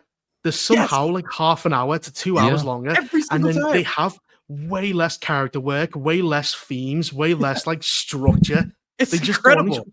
random fucking side quests and waste so much time. You watch the It's originals, just so bizarre. and they're so efficient, especially if you watch them second, and it's just like, wow, like they made use of all of this, you know. And because I'm pretty sure, yeah, Snow White, I watched the shit one first, and I hadn't seen the original like probably since I was a child, and I was just like, this is so charming and just so much fucking better. And yeah, their efficiency in comparison is shocking. I don't know how every one of them has managed to just staple on 20 minutes that adds nothing. It's because they take longer, even when they are replaying beats almost point for point. They take so much longer to do it. They change it for no particular reason. There's one right at the beginning where, like in the animated original, it's the sort of like the trial scene at the beginning, and the scientist is defending himself. He's like, "No, I didn't do anything wrong." Blah blah blah blah blah blah. And then, like, gradually, as he's defending himself, like the ship comes over and Stitch is deposited next to him, and it's like that's kind of funny because he's been like the audience doesn't know exactly what he's defending himself against, so he's almost believable. And then, plop, there's the evidence. He's completely lying about all of it, and he has to sort of shamefacedly accept that. Well, I only made one of them. That's tight. It's funny. It takes a few minutes. In this one, for some reason, they just change it so that the first thing you see is Stitch. It's already there, completely revealed. And then they tried to tell the same joke, but because they've missed the setup, they're way less efficient with how they tell it. So it's like, well, we've missed the punchline already of the reveal that he was lying. So now we have to try and make the fact that he's lying funny in a slightly different way, which doesn't work anything like as well. It's lazier and sloppier and not as punchy. But they always seem to think because we've got an extra 20 minutes to play with, we can afford to do this stuff. And so like you end up going from a really, really dense, tight production to quite a loose, rambly style production, which loses a lot of the charm and the focus of the original. But again, to be clear, like, this is not the most unfaithful adaptation of all time, but whenever they make a small change, it tends to be for the worse. And then they make the one really big change at the end, which just misses the point of the entire story. And it's not like, I wouldn't say that it's a conspiracy that they want to destroy the family or anything like that. I can understand why that impression might take hold because it happens so often. I do think it's a product of genuine belief. They genuinely do think that the ultimate expression of a person's worth is that they, as an individual, are allowed to leave and fulfill their own individual ambitions, and the family shouldn't be able to hold you back. They believe that very sincerely because that's what their own life experience is. But that's a very immature way of looking at the world, and it suggests that they don't really have that much worth caring about in their own family lives. And they project that onto every single character. So Mulan and Snow White were the exact same thing. That's why I find it fascinating that this one, which you guys say is probably one of the most accurate adaptations, still managed to change fundamental things like that. It just seems like it's just an insecurity to them. Well, and that's why I take the route of like it is intentional. Why it's an agenda for Disney? Because I try to live by never attribute to malice, but you can first attribute to stupidity. Okay, fair enough. It could be some bad decisions, stupid. But when you look at every single live action remake that Disney's ever done, and if you've got this pattern for literally every single one of them, at some point you've got to throw the idea of incompetence out the window and say that no, at this point it actually does make more sense to attribute it to malice. Well, I don't know. I wouldn't go that far. I don't think it is malicious. I do think that it reflects the actual life experience of Hollywood writers, and it reveals the fact that they all come from roughly the same place and have the same experience. Like going away from your family to study in California may be against the wishes of your family because you're kind of being irresponsible toward them, is probably the life experience of a lot of people who graduate and then go on to write Disney stories now. They did themselves go away to study in California, and they have a slightly repressed guilt about the fact they abandoned their families to do that. And so they justify it in their own scripts because that's how you find personal happiness. It's just No, I was gonna say the problem is that's the only life experience they have, so they project Yes. it onto every character. Writers used to travel not just to California, around the world. They used to experience things. They used to actually have something to say. They used to care about the themes that they're incorporating and the consistency. Now it just seems like very, very basic individuals that have lived a very basic and sheltered life, telling the same basic story that they think is relevant to everyone. And I'm just sick of it. It's so annoying. How many of these remakes have we had? It's just the same shit over and over and over again. Oh, too many. That's why I don't think it's super malicious. I think it's a mix of insecurity and inexperience and nepotism and a bit of incompetence. It's a little bit of everything. What's that guy who did the Wheel of Time? Rafe Sutton, the director. People complained and went, "You've completely bastardized the source material," and you made characters like you changed the sexuality of a character who wasn't this. And his response was to say, if someone complains about me changing a character's sexuality, I'll purposely do it to piss them off. I'll make their favorite characters gay. That's the mentality of these people. Just so you've this mask off. George R. R. Martin talked about this a little bit, where he said a lot of people, instead of like malicious, what they're trying to do is they're trying to just change your work enough and put their stamp on it and pretend it's their work. Because they've never achieved anything. Yeah. And I think sometimes it is like that, where they just change it to act like they've done something. This is my version of Lilo and Stitch, rather than like a faithful adaptation. And I do think some of that plays in it. They definitely need to put their stamp on it. Like Rian Johnson was one of the classic examples of like, fuck the Force Awakens. I'm making my movie, bitch. Fuck everybody, the fans, the fucking critics. Like, selfish bastard. But like, yeah, these people exist. You just got to be able to look out for it.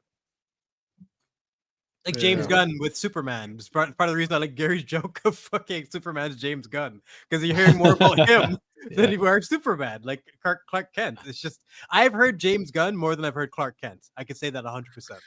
Oh, yeah, totally. Has there been an interview with just David Cornsworth? We need one. We need some insight into that. We need something to get into this guy's mind, because I don't that like Star Wars video he did, that like compilation of Star Wars stuff blew up, and it was adorable. I loved it. Did you see that? Anybody? No, I haven't heard of it. No. Oh, it's just Just cool little, like minute and a half video of all the different times in interviews, and this is before him doing Superman or anything, or at least I assume it is, of all the times he's talking about how much he loves Star Wars. He's doing impressions. He's talking about what characters he'd want to play, and just like, this is what we need just him like nerding out over Star Wars. But it has no relation to Superman. It's just someone did a supercut compilation of him being but which Star Wars? Does he say Acolyte? Dude, at no point did he ever mention Disney. He talks about like telling people to read all 10 EU X-Wing books. Okay, he sounds. See, this is what I mean. I feel like we need to see these type of things. Like Cavill's, I feel like he's got more sway with the public with his interviews, arguably, than his films, because people just like the fact that he sticks up for the toxic fans thought process in Hollywood. And he's a nerd himself. He's one of us. Once you reveal that to us, you get a pass for a lot of things, man. And we need that with Corn Sweat. He's just I don't know. This marketing has been completely botched. Again, Corn Sweat didn't say Legends. He said EU. That meant something to me. I'm just saying that again. He's a good Yeah, if you're one of us, they need to let us know. Like Ortega, a couple interviews. I've never even watched. I adore Ortega. Yeah. How would he let you know? Would he do the South Park? One of us. Blue Gobble. Just doing that in the middle. It's got to be organic, man. Just natural interviews and just those type of like someone who completely dismisses Disney Star Wars trilogy and praises the OT with references. That means something, you know? It's these things actually mean a lot nowadays.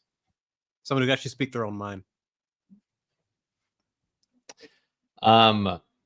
In more Lilo and Stitch news, Disney made over $2.6 billion in merchandise in 2024 from that franchise. So it's fucking enormous. That's the kids, man. These kids, $2 billion. That's crazy. That is so much money. Well, especially the Hawaiian theme. You can sell the normal and swimwear. So you got like two avenues. Yeah, there's so much merchandise you can sell to retarded girls. Yes, I remember, man. Actually, it's not like this is a ever since he was originated in 2002, Stitch has been an insanely marketable character because this is a very gender neutral character. Boys and girls adore Stitch, and like you go to Disney. I went to Disney World. It'll be 3 summers ago this summer. They're admittedly Lilo and Stitch movie since God knows when, and the live action one was still far off because this was 3 years ago. Dude, I still had Stitch merch all over Disney World. Yeah, this is from 2024. That was last year before this remake has been out, and it's also being received really well, which is it's shocking because the original is so much better than this. I can't believe it's getting like higher marks from audiences. It's sad. Do you think most people haven't seen the original?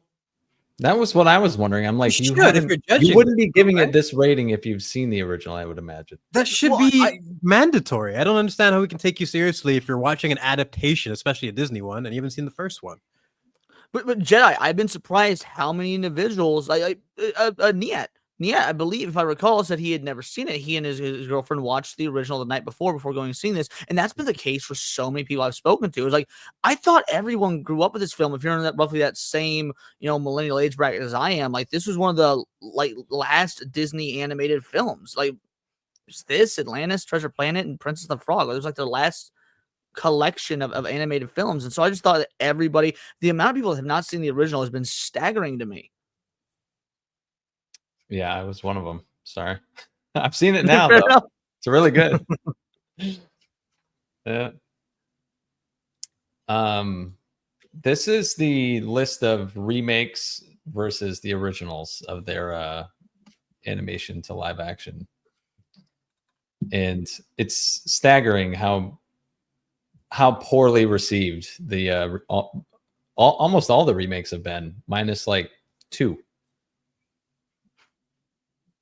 Yeah, but like it's basically remember your childhood, but shit. Yeah, that's it. Yeah, longer, boring, and shit. That's basically what you're delivering. And we have the numbers now to prove it. It's just incredible. Look at all this. Going just by critics, you've got 10 that are considered rotten, 10 that are considered successes. That means at least if we were to agree with the critics, I assume none of us do, at least half of them have been bad. If half your live action adaptations have failed, you fucked up. 50% is not a good batting average. But the most important metric is that all of them have been worse. Like just 100%. legitimately worse. You know what I mean? And because I'm always gonna have a soft spot for adaptations, especially when it's something that you're familiar with the lore or the content, and seeing it done correctly was amazing. Like Arcane season 1 was a dream for League of Legends players, because you're getting an incredible story with all these little references and characters that you're familiar with in this world they're familiar with. It's an amazing experience. But then there's this where they take something you love and just butcher it, but then add an extra half an hour to bore you to death on top of the butchery.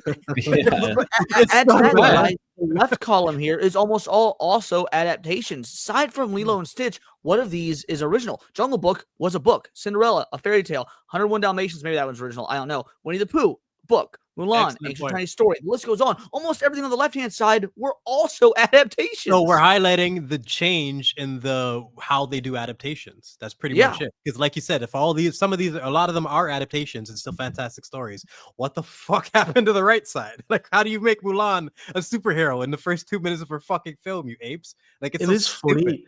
It is funny. They're going, let's make a Cruella film where her family are killed by dogs. So she's getting revenge on Dalmatians. But even then, in the Cruella film, she wants to use fake fur because they can't have their main character, who's supposed to be a villain, murder real fucking dogs. Like a Dalmatian pushes her mother off a cliff. Like you said, I couldn't stop laughing when that happened, and I can't believe it's got 75%. That was a piece of shit movie. Crap, man. The double adaptation aspect of this is extremely fascinating, and like it's just something changed in their philosophy in terms of adaptations along the way. You can see it here. Well, you look at the originals, like Lion King is Macbeth, like that's the stuff. Like when you're adapting a Shakespeare novel not novel, but you're adapting a Shakespeare. I can't say his name. You're Shakespearean play. Yeah, a Shakespearean play. You're adapting something that complex and shrinking it down to something digestible for kids. Whereas But the the themes stay intact, though, right? Yeah, They don't lose the that's what I'm saying. themes like they do nowadays. But then you get Mufasa, and all you learn is that Scar's a cook. Yes. Like, what part of Macbeth goes into that? Nothing. At least The Lion King 2, which wasn't good, it tried to do Romeo and Juliet. It tried to keep like bigger, grander themes in the story. That's respectable. Well, But, like, that's that's that same. Oh, sorry. Go on. There, finish. My bad. No, I was just saying it. Like again, like you look all like Snow White. Snow White is like fucking just besides Rachel Zegler's jaw moving from her head against her All over the will. place. Like the fucking just everything in it is awful. Like the CGI dwarves, the fact that she hates femininity, which is fucking what Snow White is. She's a feminist. Well, not feminist, but she's a female icon. She is like a perfect depiction of feminine grace. Her coming from her knocking the manners, her cleaning up the place and hoping that she cooks dinner and gets everything set up for them. Then she'll let her stay. They will let her stay. It's what her effect on a group of men is a great example of what women can do. And then you have this fucking asshole who doesn't wipe her feet, just breaks in, takes a nap, no problem, doesn't cook anything, and it says, "Here, you fuck, you take the broom. I'm not cleaning shit. You guys make everything." It's just, I can't believe that it's the complete opposite, you know? So it's not just losing the themes, it's corrupting them completely. Well, take the most curious one of these, in my opinion, is Alice in Wonderland, because those weren't even quote unquote adaptations so much so as those are sequels that actually do add things that were in the book the original didn't do. Those are at least have some sort of originality to them. They're still not good, mind you. Neither the Tim Burton Alice in Wonderland films are good, but at least that was before Disney got into the rehashing and fucking up the themes and all this stuff. Like, at least there's a hint of originality in at least the first Alice in Wonderland live action that I can almost respect, and it's still bad. Yeah, it's fucking terrible, man. Remember the Wendy and Peter Pan, and he's like a little Sri Lankan boy, and Wendy is a little bitch. He's totally Tamil. Like, what? How do you go from a ginger ass Peter Pan to that? It's like, come on. And then it's like the Lost Boys, and they go, "We're not all boys," and it's like, oh, fuck off. God, why do you gotta do it's this so power belongs to no man, or whatever the fuck it is she says. Extremely insecure to think that every fucking like I don't understand. These feminists think that we just celebrate a story that has a man in it immediately. That's how we think. You know what I mean? Yeah, we all do they do the put our reverse dicks out and start writing our names in the fucking This is just fucking. I flat out refuse to watch Pinocchio. That's one of the only ones on this list I haven't seen, because the original Pinocchio is my favorite animated Disney film. Like of all time, Pinocchio is my favorite. And it was like the moment there's like gay black dude in the fairy godmother dress. I'm like, out. Out. That's actually a good question for the panel. What's everyone's favorite of the originals? Easy Mulan for me. Oh, The Lion King. Yeah, That's an easy second. It'd be between those, but Mulan always had a special place. For Mulan's good. Mm-hmm. They cut out "Be a Man," didn't he? From the be a man out of you. They also cut out General Li Shang. Mushu? Like he's fucking. They cut out Mushu and replaced him with some stupid phoenix just flickering in the sky. They made Li Shang an absolute loser. Remember that scene where they set up Mulan knowing how to kick an arrow, and then at the end of the film, the Emperor of China, who's never met Mulan, knows that she can kick an arrow, so he throws the arrow into the air and she kicks it. You remember how Jet Li did not give a fuck throughout that entire scene? His life is being saved, and he's just like. One thing I love, they got Donnie Yen. Holy. Donnie Yen was the commander, and he was the only guy who wouldn't use a sword. He was just punching everyone. That movie's fucking atrocious. It's still worth watching for anyone who hasn't. Just to see Jet Li not giving a fuck, to see this plank of an actress they got from Mulan, and how much they butchered the songs, the themes, the fights, every aspect of it. Yeah, Well, that witch. there's also that film also represents the sheer corporate greed, because that was when COVID was like at full peak and no theaters were open. So like, we're gonna release this for $30 on Disney Plus, because even though it'd be $7.99 or whatever movie tickets are, we know there's gonna be a whole family sitting on the couch watching it. So we're gonna charge $30 for a straight to streaming movie. Like, oh, you greedy bastards! It wasn't just that.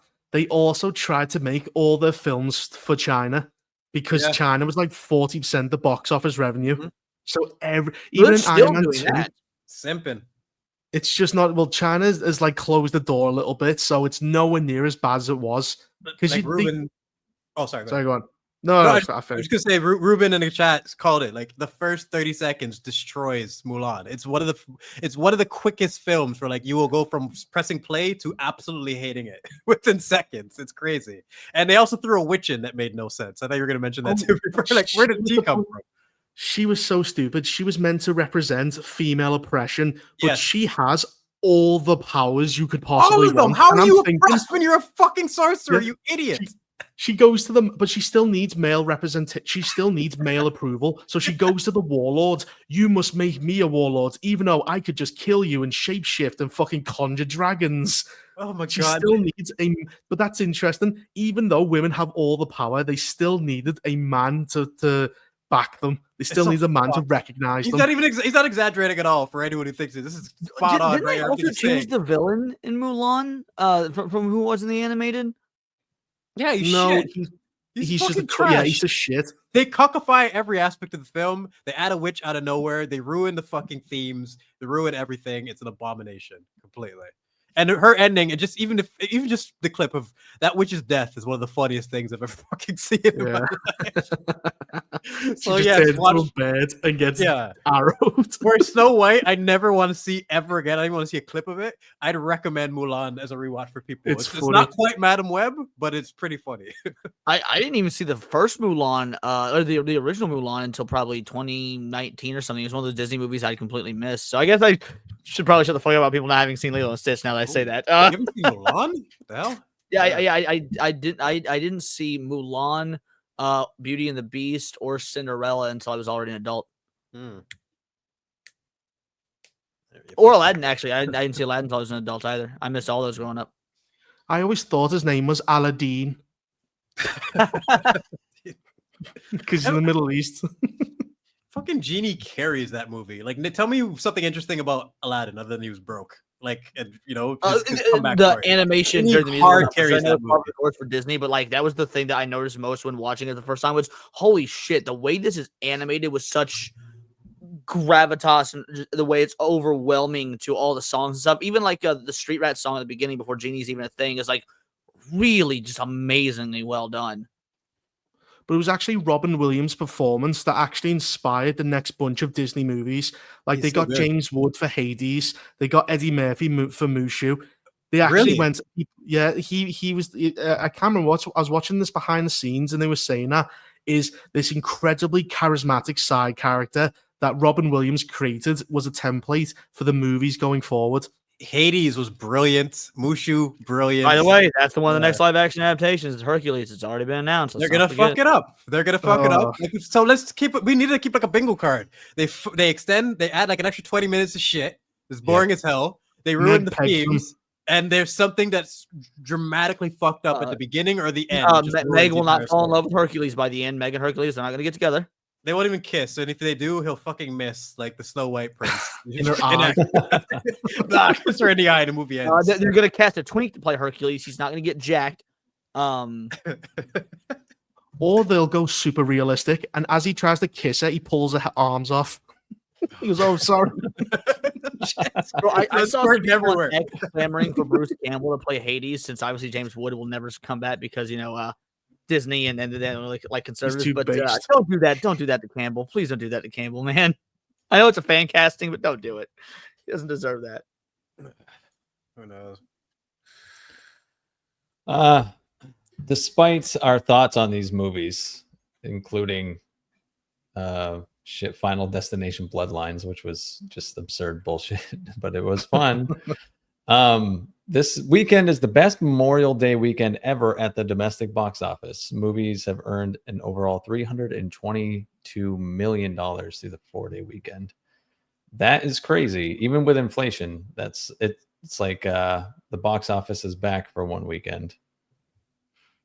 It's pretty I'm so glad impressive. the only one of these I've seen is Sinners. I've seen all 4 of these at this point. I have still only seen Lilo and Stitch and Mission Impossible, and I haven't seen the other two. What But do you recommend for the horror ones, Sinners and Final Destination? Like just for entertainment purposes, which one would you recommend? That's actually a tough question because Final Destination is so fucking stupid, but it'll keep your attention from the moment it starts until the end. So Sinners is like Uncomfortable. yeah, that's a good way of describing it. Like Black Panther, you have to do the look over your shoulder moment.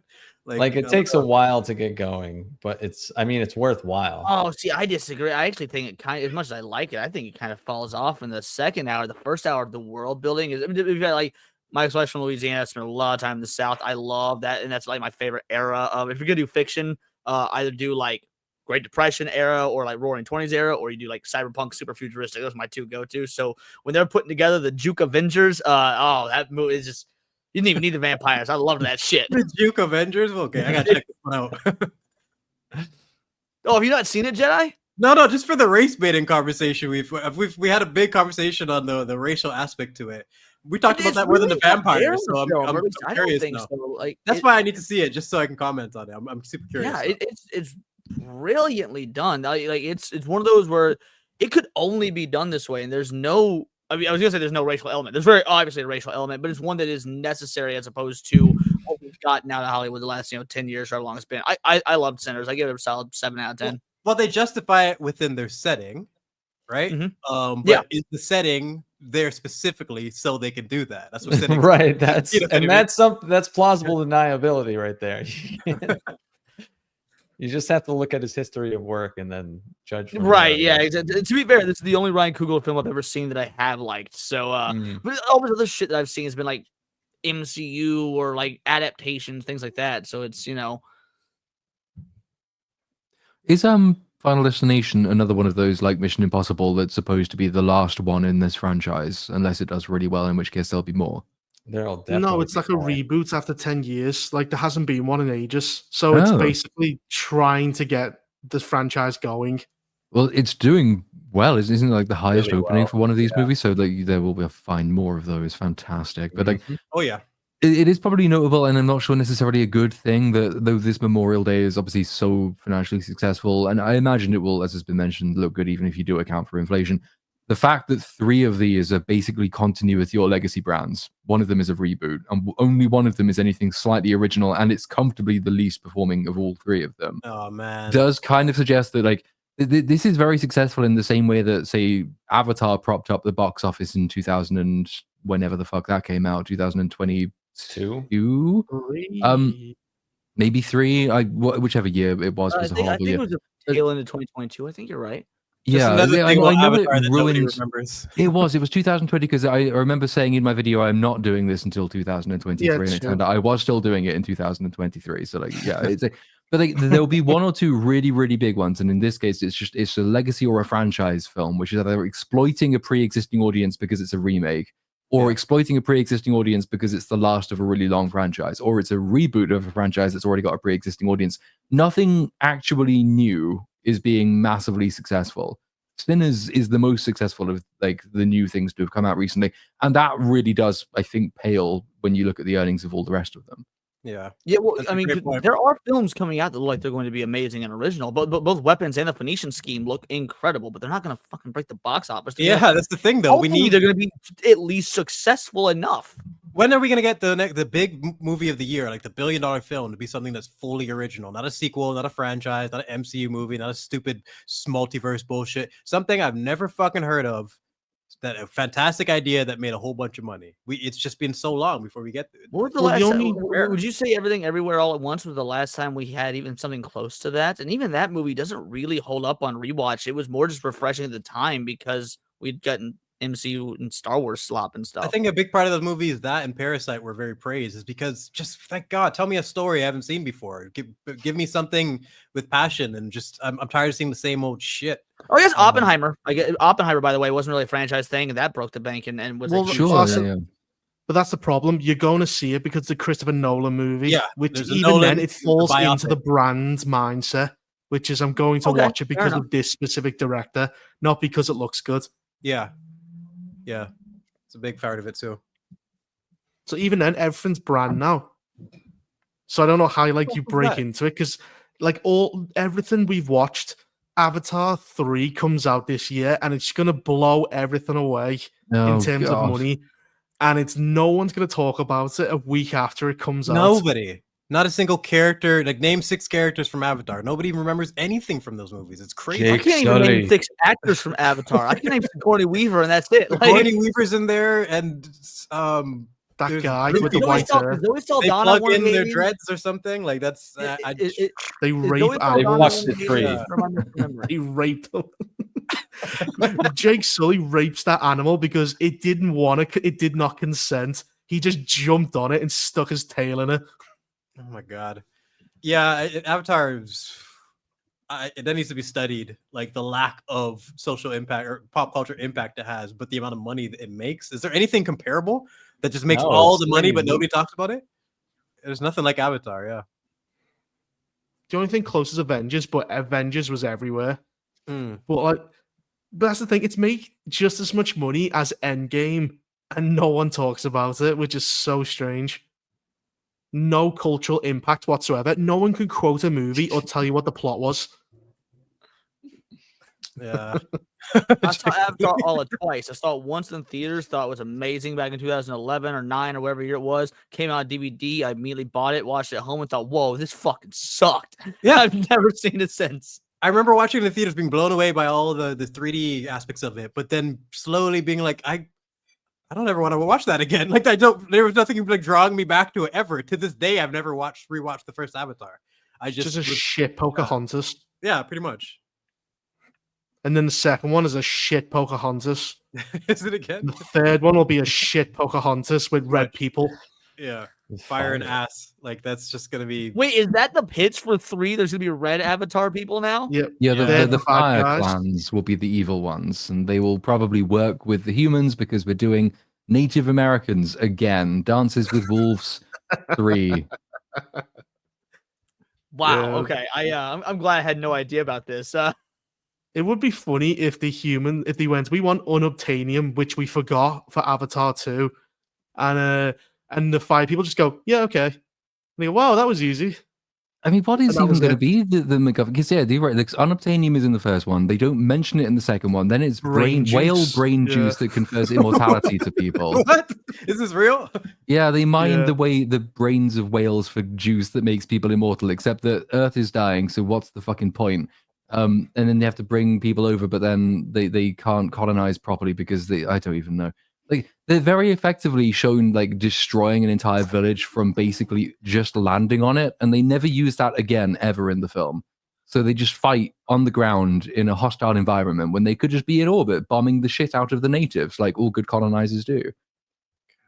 They need Yeah, to it would make actually be good if they actually made the humans win. You just full on going, ding dong, it's the bad guys, and you just blew up all children and babies. I and- already root for the humans because I fucking hate hippies, and that's just all the blue people are. Just awful Yeah. blue hippie Native American spiritualists. They can all Bro, die. as someone whose favorite president is Andrew Jackson, just keep talking dirty to me. I'm not even joking. Like you are speaking my language.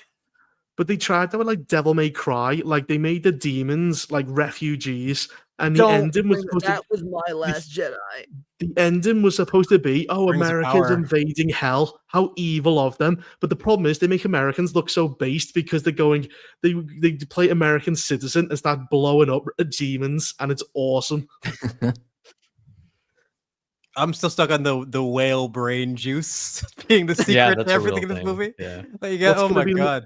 What the fuck's the MacGuffin this time? Fucking Ash, that fucking reverses agent or something. Mhm. It'll be something like that because there has to be a different one. Because like if we're not doing the water people again, then there's not going to be any whales again. So we're going to have to find some other reason to do it.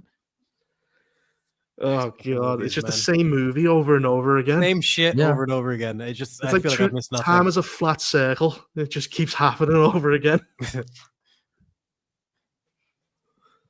Oh yeah, this one of got the- delayed, didn't it? Yeah, one of the final topics here is that Avengers Doomsday and Secret Wars have both been delayed 6 months apiece. Who could possibly have seen that coming, given that they haven't even finished writing Avengers Doomsday yet? So These people Yeah, don't know what they're doing. It was 1 year. They still writing, just began filming, and it was supposed to be out in a year. Like the CGI wouldn't be done. no, it was just impossible. I don't even believe they could to be finish the fair. script in that time. No way. The amount that they have to juggle for these movies, well, with all the hands that are probably in, this is a nightmare. I just look We at know this and I they get stressed. started it, right? Because it was that's the post-credit scene for Thunderbolts was filmed as part of Avengers Doomsday. So we know they've started, at least in pre-production, actually putting entire scenes together. But yeah, the amount of CGI that's going to be involved in this, you can't do that in a year. It's impossible to do. And you kind of wonder why they even bothered announcing it with that original date, given that it probably just made an entire VFX department yeet themselves out of the nearest window. It's probably for investors to tell them we have something for the third quarter. Oh, yeah. But the thing Again, is, to though, be fair, there has not been a Marvel film with finished CGI since probably Endgame, and that's being generous. well, the reshooting. Definitely not Black Fantastic- Panther. Someone's about to get arrested, but the reshooting. Yeah, I don't know what's going on. Wait a second.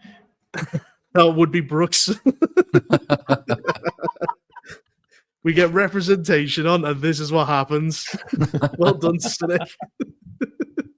It's my But good the thing is, booking. though, they're still refilming Fantastic Four with Silver Surfer. Like, they're trying to make her more human, less of an asshole, apparently. Plus, people have complained that the 2004 Fantastic Four was way better. Oh, The God, Silver really? Surfer- Oh wow! I had wait, really? That's been a thing. They're saying the Silver testimonies? Surfer looked better in the 2004 one. Oh yeah, That's true. Oh yeah, Yeah. it looked better for sure. That's what I meant, yeah. But, like, yeah, apparently, so because apparently she's a cunt, so they're trying to reshoot her to humanize her. Oh. I mean, she's a But it comes one-off out- villain who works for Galactus, who's never gonna be seen again. I don't care if this version of the Silver Surfer's a cunt, as long as Well, Norrin it's going to be Radd- more Well- films beyond this. There That's will be what's films for. beyond, and it's also like if she's incredibly off-putting in this first film of Phase 6, the last movie we've got basically before Avengers Doomsday. Like if she's one of those insufferable female type characters who will put the audience off, that will do a lot of damage to the movie and the movie following it. So like they Yeah. need to get this right because this is the last chance they've got to give us anything before Avengers Doomsday, unless because that's the other question about the reschedule is that wasn't it originally supposed to be Doomsday came out, then Spider-Man came out, and then Secret Wars came out? So Is that think so, not the case anymore? I thought that was well, still I the don't know, case. but if they've That moved was the the case. dates, You're correct. If they changed it, I don't know. because I would have assumed that if they're moving Doomsday, then they probably will also move Spider-Man if that's supposed to tie in any particular way. Because otherwise, like, I don't know how the tie-in would even work unless they're just you're completely right. separate Okay, films. yeah, that's what you're saying. What's the 'cause next Spider-Man film called? also just like has a year or so to script, shoot, shoot, post production, release. And they're not even going to start shooting Spider-Man until the end of July, is what I read literally earlier today. Spider-Man comes out 31st of July, 2026. I would be So you- surprised if that's still true. Yeah, so it was going to be Doomsday, then Spider-Man. July. But then, like you said, this was December 18th. They never stick to their schedules ever. Look at go back for Marvel. The entire phase, like everything after Endgame, was announced like way before. None of it came out at the correct time. Like it's all mixed up, so you can't take those seriously. And it's also important to Spider-Man, because Spider-Man was going to come out after Doomsday. If they keep the schedule, it comes out before. Like, what if spoilers, though, those films don't connect, or like Spider-Man spoils stuff for Doomsday? I wish like, you Spider-Man have would come out. Tom Holland is clearly a homo. But it is. Sorry, I mean, I hate Tom Holland movies. I loathe them. you would assume that they had made those films to tie into each other because they are the biggest ones they got. Spider-Man is reliably one of the biggest earners they've got left. And Yeah. not having it tie into Doomsday and Secret Wars would be a very strange decision. So either, they rewrite it to do away with spoilers, or they rewrite it so it fits sequentially in a different order, or they will delay it, which would be probably my bet at this point. Marvel just looks fucked. Yeah, it's 'Cause- embarrassing. I have no idea what the even plan is. So after Secret Wars, what's the next movie? Like, what is the rebrand, or are they just gonna wait? Well, if Feige don't is to either. be believed, he said that's when they're going to start putting actual heavy focus on the X-Men after Secret Wars. But again, who fucking knows if Feige is just saying shit to say shit? Problem is, you'll cast very young actors because you'll plan for like 10, 20 years. So you're gonna have to find like a young Wolverine, which is Is this very gonna be- hard to do. Is this even going to be sustainable 5 years from now? Like, why It's can't not they get back to sustainable making? now. That's what I mean. Like, can we get back to just making one movie and seeing if it works, like Iron Man? No. Like, you know what I mean? Like, just chill the Brands, fuck it's all out. about brands. We It's must so keep making stupid. shit. Yeah. Like the ego, like Rings of Power with Amazon committing to 5 seasons before even seeing if they can get this off the ground. It's insane, man. The fact they have this much money to burn these many properties in control of, and they do nothing with them every single time. I don't know. The fact that we got something like Penguin within the DC universe was fantastic, and I don't know. I just think they should stick to what works. They had a successful show and they had a successful movie, and now they're risking everything with Superman. And the MCU just seems like they're doing the same thing with Doomsday, man. Like, just too many big gambles when they can just take more responsible risks, or like take smaller risks and use these characters that you have and put them to better use instead of just pissing them away like this, man. We have Well, I all think these that is what Spider-Man is. Like, in theory, is it's a low risk, high reward because everyone's going to go see it because it's Spider-Man, even though it's going to be shit because every Tom Holland Spider-Man film has been shit, but people don't care because it's Spider-Man, even though it's not Spider-Man. I don't agree with that. That's not true. No Way Home is good, I agree with the people who feel like it's a different interpretation of Spider-Man, like it's not their Spider-Man because it doesn't represent certain things. But in terms of the films themselves, it doesn't make them bad. I will take the bad adaptation argument, but Homecoming is not a bad movie. Yeah. Well, it's just, I mean, I get where you're going at with that, and I don't know, when you've got a character like very similar to what we were talking about Superman the other day on the show, is that, like, Spider-Man's a very set in stone sort of character that embodies certain things, and if he had learned those lessons or whatnot by the time his trilogy was finished, if they had not changed so much lore, so much history, I don't know. I don't like calling this character Spider-Man. They didn't know. I think you're making my point for me because he's missing those third elements. They might be good films. They're bad Spider-Man films, and that's literally what I agree to. I agree with my bad. I agree with the bad adaptation argument because people have fundamental things that represent Spider-Man. And if those boxes aren't checked, they can't view him as Spider-Man. My big thing is we saw that nailed with Toby. We got one of the best superhero movies ever. I don't mind a different adaptation of this character within the MCU universe. So I agree. There's also the different question, which is like absolutely no MCU film is an adaptation. That's not a standard to which any Marvel character is held because it's not the comics universe. We're not doing the comics characters. We're not doing the comic storylines. Never have, never will. Qualitatively a separate thing. So I understand that you might want to see a different version of the character, but even the bad adaptation argument doesn't really hold against the film, which can be quite solid in its own right in an entire cinematic universe, which is divorced from the comics. Yeah, Homecoming has just real quick. Homecoming has really good jokes and some of the best moments of world building in the MCU. Just little bits of quality that a lot of people ignore because of the Spider-Man aspect. But I think it's interesting. The next Spider-Man adapting the worst Spider-Man comic ever. Yeah, Brand New Day. Is that the name of, like, one more day? Yeah, it's called Brand. One More Day. Why did you go to that? What makes you go? Give me the shittest comic I can, and I'll make a movie out of it.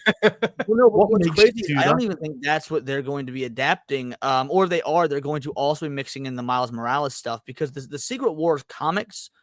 Which they're pulling from, obviously being a Secret War, they've already said they are. Though that entire second Secret War comic arc was just an excuse to bring Miles Morales to the main continuity. So when they do Brand New Day, that's what they're gonna use that as an excuse to introduce Miles Morales. So they put him in Secret War so they can have a different Spider-Man going forward. Like, I have no proof of that, but as someone who's got decent amount of comic knowledge, that's what's gonna happen. I'd be willing to bet my entire I think they might have been willing to replace Peter Parker with Miles at one point.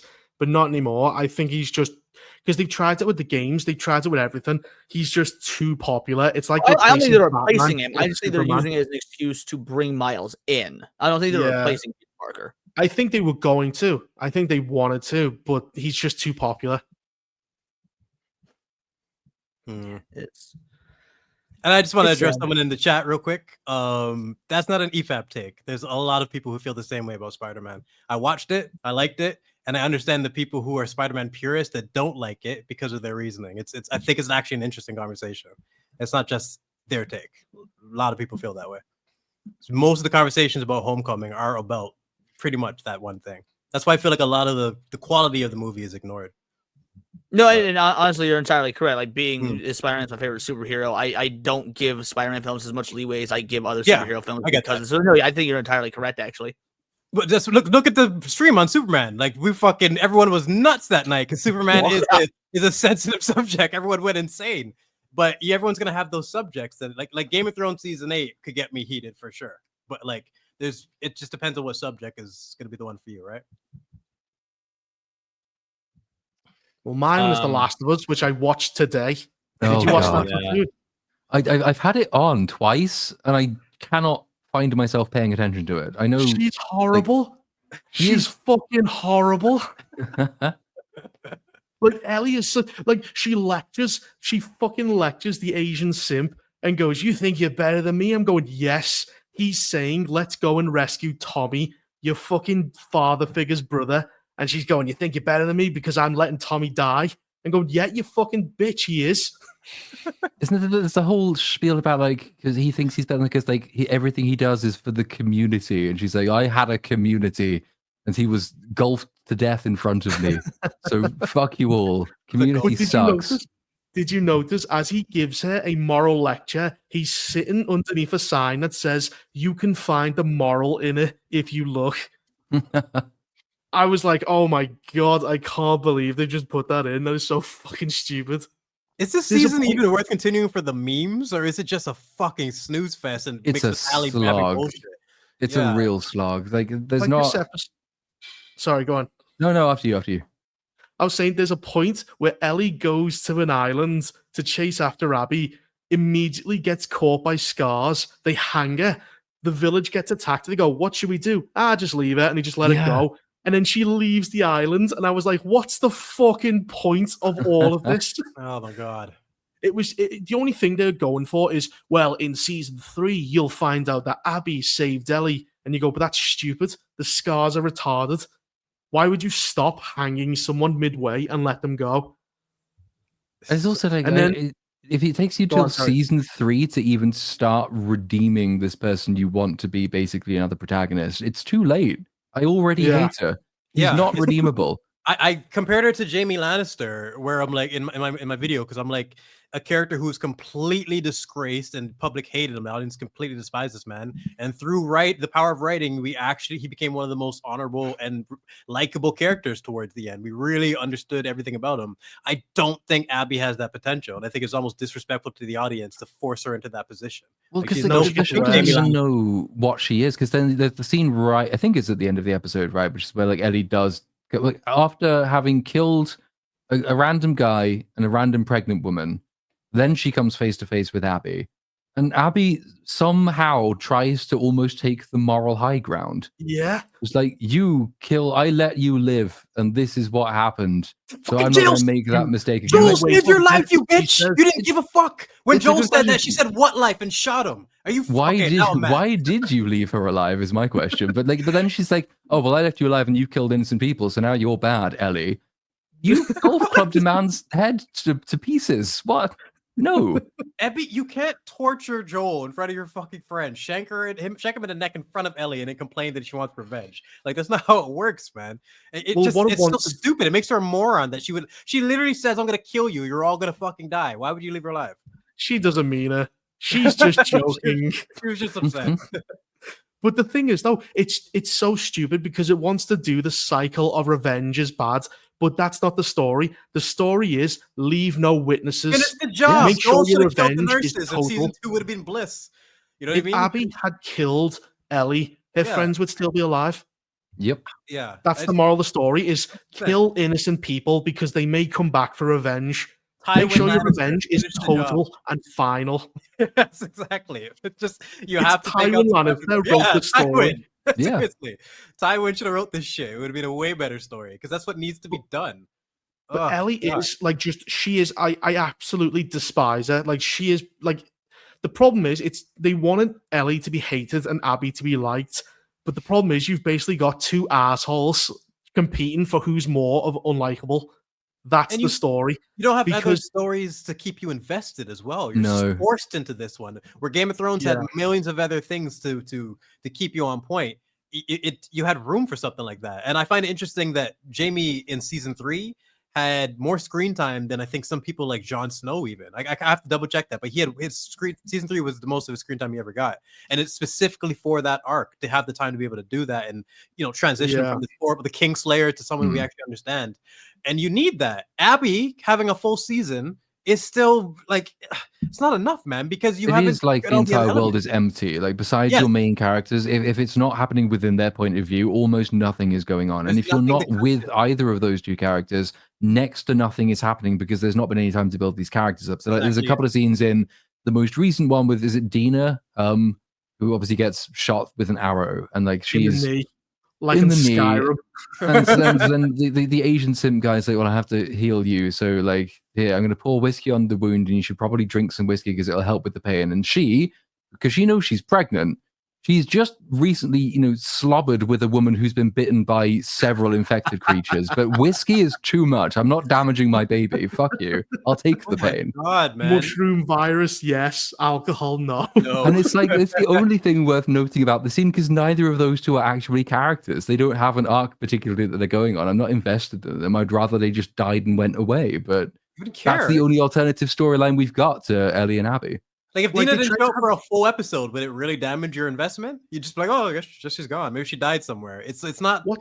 Yeah, what were they thinking? What's Killing that Joel. scene where they have like 7 WLF soldiers like taking off a scar? Like he's like 18 years old, and Ellie calls him a kid, and I'm like, he's older than you. But anyway, Yes. they're taking away a Scar's like hostage, and Ellie's like, we should save him because it's trying to make Asian simp immoral. So it just to justify her lecturing him later on. But he's smart because he's going, there's 7 guys there with machine guns. We're just going to get killed. But that's it. But the show is so stupid. It doesn't recognize that. They only do that so later on, Ellie can go, well, you're not better than me, Asian simp, because you let some random guy die, even though there was no possible way you could have saved him. That is how horrible of a person. Yeah, that's how horrible of a person she is. I'd punch Bella Ramsey in the head, but like most of her head is forehead. Just bounce off. So I'd just shatter my hand. Break her forearm in 3 places. She's like a ram. You know those rams that headbutt each other? She's like one of them. Oh God. It's a shame what they've done with this character as well, because like she already had the bad casting aspect, but now this story is just completely falling apart. And you don't have the balance of like, the clickers and Joel and their dynamic anymore. So it's just, there's nothing to love. It's just trash. I haven't heard a single good thing since Joel died. Well, season 3 is going to be even longer because that's the story Neil wants to tell. So there's more. So it feels like they just had to make this one because they were forced to get to Abby. Because apparently there are going to be more episodes in season 3. We're going to have more of Abby being a cunt. That's the show. I'd say the only improvement is the actress for Abby is actually, she's talented. Like, as much as I hated that scene, her performance was pretty decent. But is she... I don't know what their thought process is for trying to make this a compelling arc and like having us redeem her in any way. It's just, there's nothing here to be attached to whatsoever. I don't know what their plan is. There's 2 things I want. I can't wait for Abby to Gollum Ellie by biting her fingers off. And I can't wait for Fat Geralt to punch a trans kid. I will suffer through the show to see that happen. I keep hearing about this fat fellow. I'm gonna check it out when he comes. Yeah, if they take that from me, I'm just gonna. It's the only thing that keeps me hooked.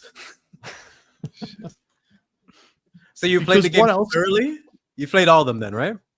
I played both games. Fat girl comes out. No, he was supposed to be just some NPC, and then he punches a trans kid, and I was like, yeah. And that was it. That was the only character I remember. Is there been any good clicker action? Any lore? Is that part of the show? You could honestly forget that they exist. They're not. When were the last time we even saw them? Was it episode 4 when they were in the tunnel? Yeah. And that's when you learn that, like, oh, that they're now in the air now. We've reintroduced that mechanic, which we're now not going to mention again for the next 3 episodes. Jesus Christ. But it's like when you actually come to the realization, Ellie doesn't care about revenge anymore. Like, she's completely over Joel's death. That's some bullshit, man. Like, that's the one thing I thought they'd at least get right. Make her super invested in Joel's death because they never actually got to finish their drama. And they're telling me she's just fucking like, that's the problem. It's the way she's behaving. She's not behaving like someone who's on a need for revenge. She's giggling and playing with her girlfriend, and it's like, what the fuck is this? You should be like narrow-minded. You should have tunnel vision. Nothing matters. But no, she's just like, how are we going to raise our child together? I'm going to be a dad. It's like, what the fuck is this? You didn't see Beatrice fucking around when she was on her mission to kill Bill. If she was being, nice, it was because she's trying to get information. She was dead serious the entire time. From the beginning, as soon as she woke up, where's Bill? Smashing a dude's head. Like, can we get some of that, please? Like, it's not really hard, man. Revenge is a very simple thing, and they can't even get this right. That line with Abby, I just let you live, and you wasted it. And I was going, you fucking bitch. Oh, God. The only character who at least checked Ellie was the Asian simp. And what happens to him? He gets his brains blown out. Glenn? Yeah, he fucking dies. The only character to morally fucking check Ellie, who's being a cunt. What happens to him? He gets fucking murdered by a tiny lesbian. Fuck this show, man. He's the only character who had a brain in these episodes. He was telling them from the very beginning, can you guys fucking take this seriously? Like, apparently he's got the only one I can relate to. Reaper, so that's what I mean, man. It's the only character that had any redeemable qualities. They have to fucking split his head open, of course, right? And Tommy's been a non-entity. Tommy went to get revenge in the game. This one, he's just there to get Ellie. It's just, what's the point? He's just a limp-wristed fucking retard. Again, this is just like we were talking with the Disney stuff. These certain things that they change. It's like, why? How are you going to remove the idea of his brother wanting revenge? And then, like, just completely nerf Ellie's investment in the revenge. Like, it seems like the entire revenge story is just being pissed away. Like, what are they doing? It's just them talking gay shit on a horse, like I predicted.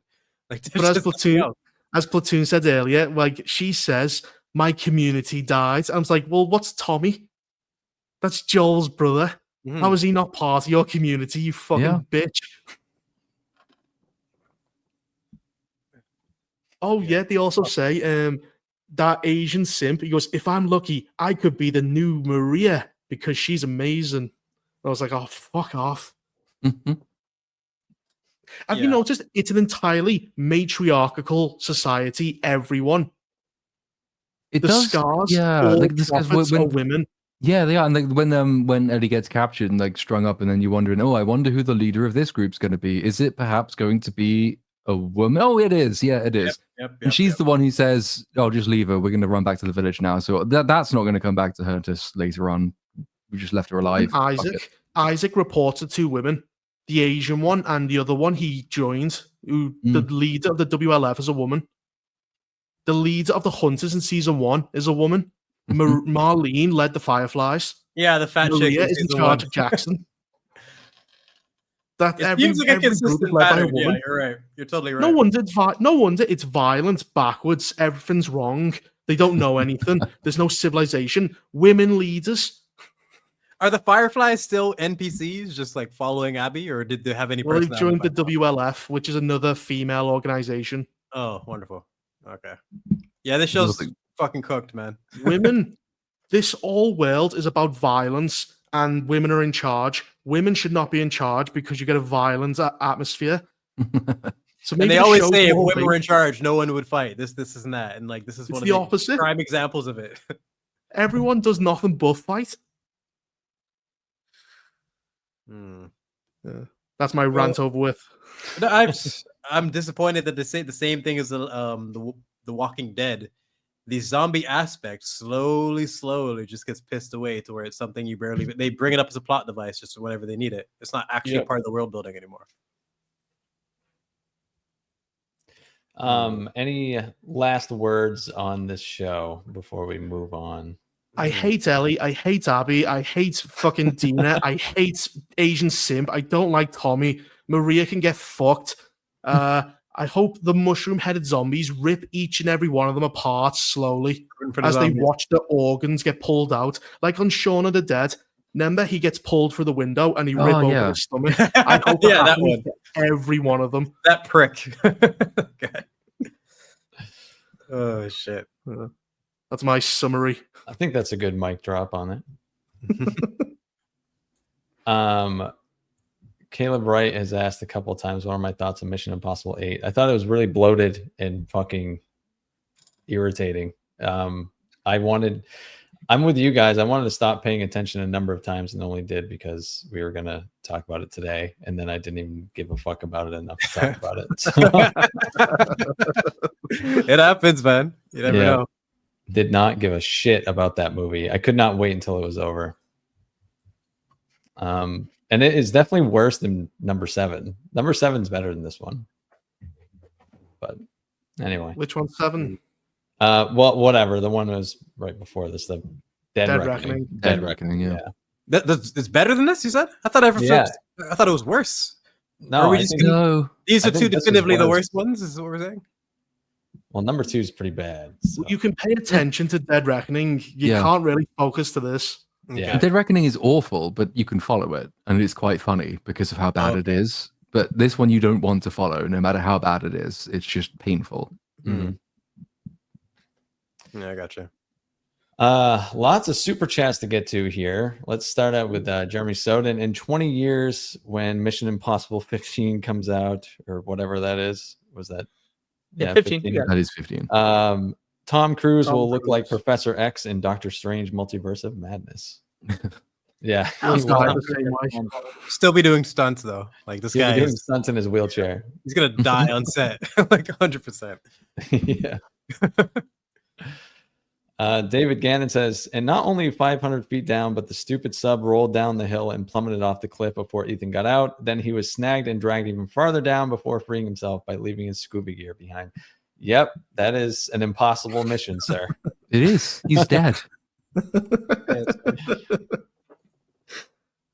would be funny halfway through the movie. Oh, Ethan's died. What do we do now? What now? Rec 1990 says, Reaper, why are you the funniest? I was dropped on my head as a kid.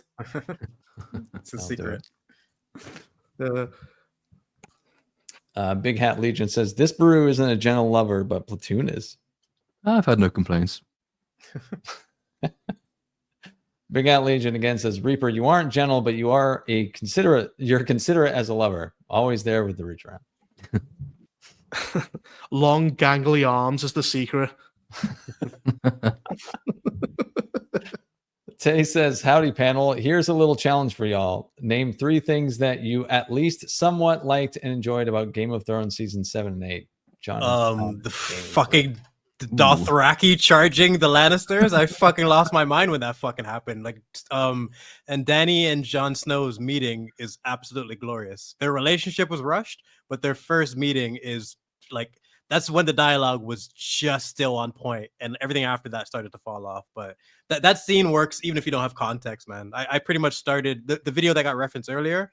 I started that video by referencing that scene because I love how she has this like 10,000 word intro for, you remember how they announced her the Breaker of Trains, the Mother of Dragons, and this, and that. And it's like, oh, this is Jon Snow. Like, that's just it. Like, you don't need this whole crazy entrance. So yeah, that's quite good. I love that scene. There's one pretty cool shot in Game of Thrones season 8. It's the one where she's standing in front of the ruins of the city that she's just genocided and the dragon wings behind her. Oh, fuck That's a cool shot, right? Fuck you, Platoon. Burn. Oh my god. And the Tyrion in the chairs. I love that. I love that so much. I loved how in the last episode of Game of Thrones, where we're not doing anything, but we have time to watch him fucking adjust the goddamn chairs. Whew. Yeah. I Yeah, loved that was watching. good. This is supposed to be the things I love that I immediately start trolling.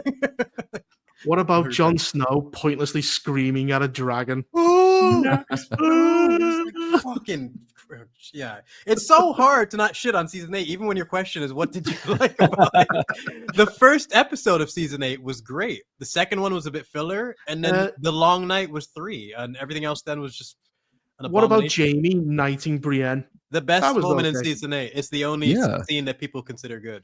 And then, But what about Jamie immediately fucking pivoting- Brienne? Oh, yeah. Yeah. But then pivoting after that is like, well, nah, fuck it. I know I've just had this entire character arc with you, but they always said I was the and then he left stupid her. Lannister, so I'm gonna go back and fuck my sister. And then we're gonna die under a thin layer of brick so Tyrion can pull a brick off the pile, and oh shit, there I am. But somehow I died from this. It's so fucking There's stupid. rubble underneath them, Incredible. so they must have jumped on the rubble and then got hit.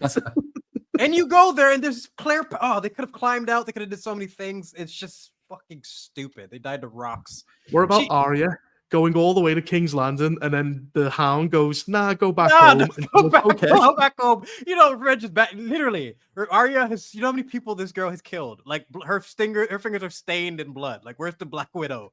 She's not just gonna turn around because the Hound fucking said so. Yeah. She was more on board for fucking murder and death than almost anybody. Arya got botched, man. But I will be here all day if we don't move But on. that's another really strong Eventually- scene, like to do with the Hound and the Mountain. You know, the tragic, poignant, really sad death of Qyburn. Oh yeah, yeah. Mauler and Wolf's reaction to that is fucking glorious because it's just so honest. It's just out of nowhere, man. Yeah, fuck season 8. There's your answer. There's 3 things. We've mentioned 3 things somewhere in there that we like. somewhere in there. Ryan Bailey says Gundam Wing dub. 5 teenagers pontificate on war in a monotone for 24 minutes for 49 episodes. It is. It's a really fun show, but it's 49 episodes of a really funny show. It's just like, yeah, it's weird because it alternates between that and then just being like the most overtly camp thing ever. Like most of them are probably fucking each other, but like you never really see it because like angst and just generally being gay they quite go close in hand. And then and like Hero, the hero, his name is Hero because it's subtle. There's a bit where like this girl asks who fancies him. She asks him to go to her like really fancy birthday ball, and because he's angsty as fuck, he just whispers in her ear, "I'm going to kill you," and walks off. He's just amazing. Jeremy Soden, I watched most of season 1 of Game of Thrones. I was emotionally engaged. I loathed everyone except Ned Stark, and they killed him. Stopped watching. How do you loathe Tyrion in season 1? I don't even think that's physically possible. He's a big part of the reason Game of Thrones was a success. Like a lot of the credit goes to Ned, but you have this whole family that is essentially monsters, and you have this one member of the family that's actually a decent dude, and he's literally being framed for a crime he didn't commit. How is that not compelling? I was all on board. And he man talks his way out of jail. He goes from being like in a sky cell to walking back with a crew of men to like his father's camp. Like he talked his way out of death. Tyrion Lannister in season 1 and 2 is just one of the greatest characters ever. So it was always the tightrope they had to walk, though, is that because it was a show that didn't really care about killing off main characters, is that there was always the risk it would kill off either too many or the wrong ones. And like my interest in it immediately dips massively when Tywin dies, for example. 100%. Pretty difficult to stick with it after that point. I remember it was the one death where I was just like, I don't even care if this makes sense. I want to see you act. I don't want you out of this show. Why? And oddly enough, that's the last great season 4, right? So what can you do? Intent Matters. Hi, Platoon, Cynic, Reaper, and Brooks. You guys are awesome and make a great team. I actually look forward to Mondays now. Keep it up. Oh, the only good thing about Mondays right now. Seriously, fuck Mondays. But no, thank you. Our pain is your pleasure. Wolfsbane, Jurassic Park 3 just needed one change and it's good. Have Ellie and Grant be married. Fixes the whole emotional through line of the movie. I don't think that would fix the fucking phone in the Spinosaurus. Alan. I don't think it would fix it, Alan. It's a lot of it would be a significant improvement because I don't know why in that movie and in Dominion, every movie except the first, Grant has been shit on. Like a lot of people, he's such a disgraced character. Like, why make him estranged from her and some stupid husband and some kid on the phone instead of just making her at home and he's calling. Like that would have been a really easy way to use their dynamic. But It is such a totally Bork scene as well because it's so serious and supposedly horrifying when like they're trapped in the cage on the boat, drowning near death, and it just cut away to this stupid child. this fucking kid and the dinosaur man and his stupid dancing toy. the party because there's this deep meaning there because look, he's having fun with a dinosaur. Like, it's so bad. They're all drowning over there and on the phone trying to get him. It's such a stupid scene. I don't know why they would do that. I think The Lost World at least got the tension better in the first half of the movie than the Yeah. Yeah. Well, Wolfsbane does say, I've always liked Lost World, Jurassic Park. I think I watched it just as much as the first one growing up to the point my VHS has died. I referenced that movie as like my awakening for analysis. Like the moment when I was a child where I started to be like, you know what? That doesn't make any sense. Like just that split moment. The black chick kicking the raptor through the room of just like, no.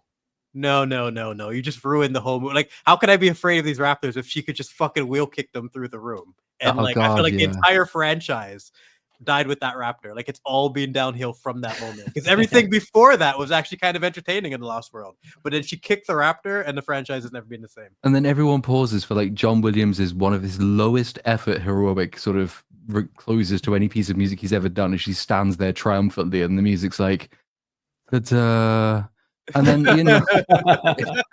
it's so lazy. Ian Malcolm comes up and says, they cut you from the team, and everyone pauses so the audience can laugh. And then it's, oh shit, we're still being chased by raptors. Everyone run again. Fuck, you're so right. The tonal whiplash. I'm like, how am I supposed to feel, movie? And as a kid, I remember that was legit my awakening of like, yeah, this is bullshit. I don't care if there's dinosaurs. This is dumb. The Lost World book was pretty good, though. It was, yeah. The kids were a bit annoying even in that, but they were not as annoying as the girl in the film. Yeah. Adult human female, Lil Platoon. Did you ever watch the Nip Tuck from early 2000? It is a masterful exploration of the human condition, examining our most profound weaknesses and vulnerabilities. A superb TV series.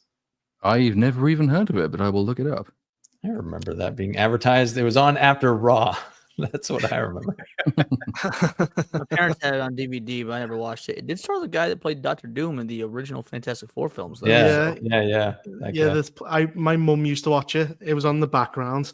I think it started to lose its way because I walked in at one point and he goes, "You slept with a midget," and I'm like, "Okay, this show's probably not very good." I think one of the wives sleeps with a dwarf, and that's all I can remember. That was it for me. Richard Schaff says, if she had a portal gun, just commute to college. It's a really good point, actually. Yep. Ethan Wells, thought on the state of fantasy TV with, I do not know what Wheel of Time, I think. Wheel of Time. Kids. It's a fantasy series that Shad and Disparu have ripped it for years in terms of being a horrible, horrible adaptation. And I believe them. Yeah, well, I watched the first season, and it always struck me as like the test case for Rings of Power. It's like, how much can we butcher the source material and get away with it? Well, we didn't get away with it, but at least we butchered it, so it's good enough. 3 seasons of that, please. And then they went ahead and did it with Rings of Power as well. I don't think I've seen anything after. I might have seen a bit of season 2. I've not seen any of this season, but it has just been season canceled. 2's worse. Oh God. Jeez. It's like they just, because what's that guy they leave behind? Like one of the main characters, they for some reason get rid of him. And then they had to change him because of some, I can't remember, they recasted him and he's off on some fucking side mission. And that's all there is. It's like the main woman is just talking to her sister for about 5 episodes and when nothing is happening. That's fucking nonsense, man. In such a way, it's such an incredible genre as well. You can do so much with it. Yeah. Rafe, the director, will make you gay if you criticize him. Oh, but it is probably bad. The state of fantasy TV is quite low at the moment, I'd say. So, like, that was a big budget thing, ran for 3 seasons, cancelled. Rings of Power, massive budget thing, is about to get its 3rd season. Not entirely convinced it'll get one after that because the ratings just won't justify it. Game of Thrones, obviously, back to back. Hot D never reached the numbers of Game of Thrones, and there's still so many people that were just burnt from season 8 and just never went back. And well, season 1 was a real big improvement, but I think season 2 was a bit of a step down as well for House of the Dragon. Like, it didn't completely escape the 2nd season syndrome problem, so even that's got some issues. So at the moment, it probably is the best of the current offerings, but even that's not great. I'd still say by far it's the best. Yeah. We should have been in a renaissance for fantasy because there's so many novels, there's Yeah. so much movie, the CGI, you can actually carry out these books the way they're intended, and yet it's never been more shit It's insane. fantasy Something shows gets ever. screwed up along the way. I don't know what it is. It's like the first few They seasons, they're all look hand the in hand same. with the creator, and then suddenly they just lose sight of what made it work. And like Well, it's the- even like Dan and Dave, for everyone who Yeah. shits on them, they did have some fantastic scenes that they created. Everything with Arya and Tywin, that's them, and their scenes are phenomenal. Some of the best Tywin scenes in terms of getting the insight, getting insight into his personality is him and Arya, because their chemistry was fantastic. But then they just got burnt out, and suddenly we got zombie bears and fucking nonsense. Daenerys killing kids. George was very close to the production, and then Yes. very quickly went, "We can do better than you, George." As That's what I was that's like- describing. What happened? Something along the way, they cut ties, and suddenly they're not hand in hand, and a creative vision is just well, they gets think they're the ones creating it when they're not. They're just adapting a source material. yeah. They get it into their head. Game of Thrones was an example of just turning it to spectacle, but it happens to a lot of things. Dragon Balls D says the original writer director of Lilo and Stitch also did How to Train Your Dragon and The Wild Robot. Chris Sanders is an underappreciated talent. Oh God, Never How saw to Train Your Dragon Dragon remake is coming out soon, isn't it? Oh, As well? yeah. I will check that out for sure. I'm curious. It's gonna be Lilo and Stitch. It's gonna be half an hour of extra shit we don't Yeah. need, and And the main- destroyed themes. Yeah. They actually say the opposite. They say it's Shattered. literally a shot-for-shot remake just in live action, which I would argue is even worse. Because Well, what's the point if it's exactly the same but in live action?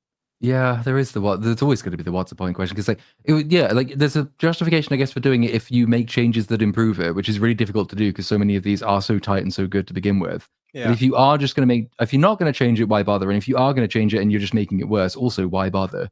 I think their thought Well, you could- process is fuck it. They make money. Like, Yeah, that's it. That's it. Like everything you're saying is valid, but do you really think those conversations go longer than like 30 seconds? Like, Well, you could say at least we're bringing it to another generation, like that. The way of telling the same story in a different way. but they're timeless. You just play. You can bring it to a generation by just pressing play on the old one. You don't need to. Like, it's just. I'm great stories are timeless. I'm not a fan of this modern audience bullshit where we need to We need remake good- everything. yeah. Make it But you need shit. parents to introduce you, and a lot of parents just shove an iPhone in your face and tell you to fuck off. Thank God my parents had the VHS shelf. Like physical media is part of the reason I'm here right now as a kid. Being able to go and just pull things off the shelf, and the Star Wars fucking trilogy was at the top in the gold box. Like you have so many things there that you could just go and just rip apart. But people don't grow up with that anymore.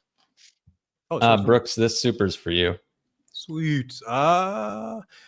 Okay, I guess I'll read it. Well, you Yeah, said sure. you're only a fan Yeah. of Batman and not of the DC heroes, but I was wondering if the concept behind any of the others interests you, even if the execution doesn't. I guess this could be. I feel like this panel generally likes Batman more than DC, so I don't even think that's just me. But Superman's being an alien is always very interesting to me, especially after watching Man of Steel the other day. I think that the alien aspect of Superman is more interesting to me than the superhero element. But the rest I'd have to be schooled on. I'm sure there's someone super fascinating in DC I just don't know about, but Batman Lobo. is unbelievably cool. Batman, Nobody else touches it. Flash. You want to learn about Woman, Lobo? Hawkeye. Not Hawkeye, Hawkgirl. That's Marvel. And if But you're a these are the- Spider-Man fan, Nightwing, because imagine Nightwing, Spider-Man and Batman like characters morph into one character, you get Nightwing, so you might enjoy him as well if you like. But both that's those still characters. Batman. I assume you meant Batman the character, not like the world, but I I think you misunderstood. meant like other people in DC. Yeah, any other DC characters or concepts that really appeal to me. See, Superman's really good because it's a godlike power, and his conflicts are usually ethical. Mm-hmm. Like Batman's Yeah. like sheer determination, overcoming the odds, fighting Yeah. people who are stronger than him. Whereas Superman, it's more he's got more moral conundrums, which I kind of like. Hemorrhoid Hurts says Lilo prefer hack my scrotum off with a butter knife. All right. Right on. Mega Spidey Man to all. Fave moment from Revenge of the Return of the Jedi. Return of the Why Jedi. that? Jedi. Return of the Jedi. It's Vader, Luke, I Palpatine. think we should almost Yeah. exclude that the wide shot, like excluding the wide shot with Vader and Luke, or the entire throne room scene. The It's almost Ewok cheating. dying and him walking over to his mum. I thought that was funny. It's such Hey, a they super took physical one. casualties. Oh, sorry. No, go ahead, go ahead. But it's like the- Ewoks going, it's the Ah! war. No, shut the fuck. I love Ewoks. Shut the fuck up, son. Ewoks are great. I will always defend Ewoks. I will defend the writing of them. I appreciated that a lot of them died for the cause. They didn't have plot armor, and the Should fact be that they actually Wookiees. had a logic behind them with worshiping C-3PO. I liked that they put some writing into the Ewoks. They didn't just slap in the teddy bears. But they should have been Wookiees. It should have been Chewbacca and his Wookiee allies doing You're it. so It'd be totally way right. better. You're totally right. You're totally right. And Rise of Skywalker should have been Red Letter Media had a theory. They're saying it should have been zombie Ewoks fueling Palpatine. That could have been. I would have been down for that over Rise of Skywalker, 100%. Or does But Palpatine my just, answer would eat and be rape them? I don't know, zombie Ewoks. You can it writes itself. It'd be Luke choking out the piggies at the beginning. His entrance was mind blowing for me. Seeing him go from a farm boy to that, like, just blew my brain up. The first activation of the green lightsaber. It's my favorite color's been green ever since 4 years old because of that. It blew my mind as a child, and I will never give it up. It one is of the best good. moments ever for green. It might even be probably, if we're not allowed to choose the throne room scene, I think the lead up to the throne room scene is really strong. So Luke's conversation with Vader good choice. is Good good. choice. It's sort of basically anything to do with that side of the film, because there's a lot of painful stuff in the rest of it, which is not necessarily so good.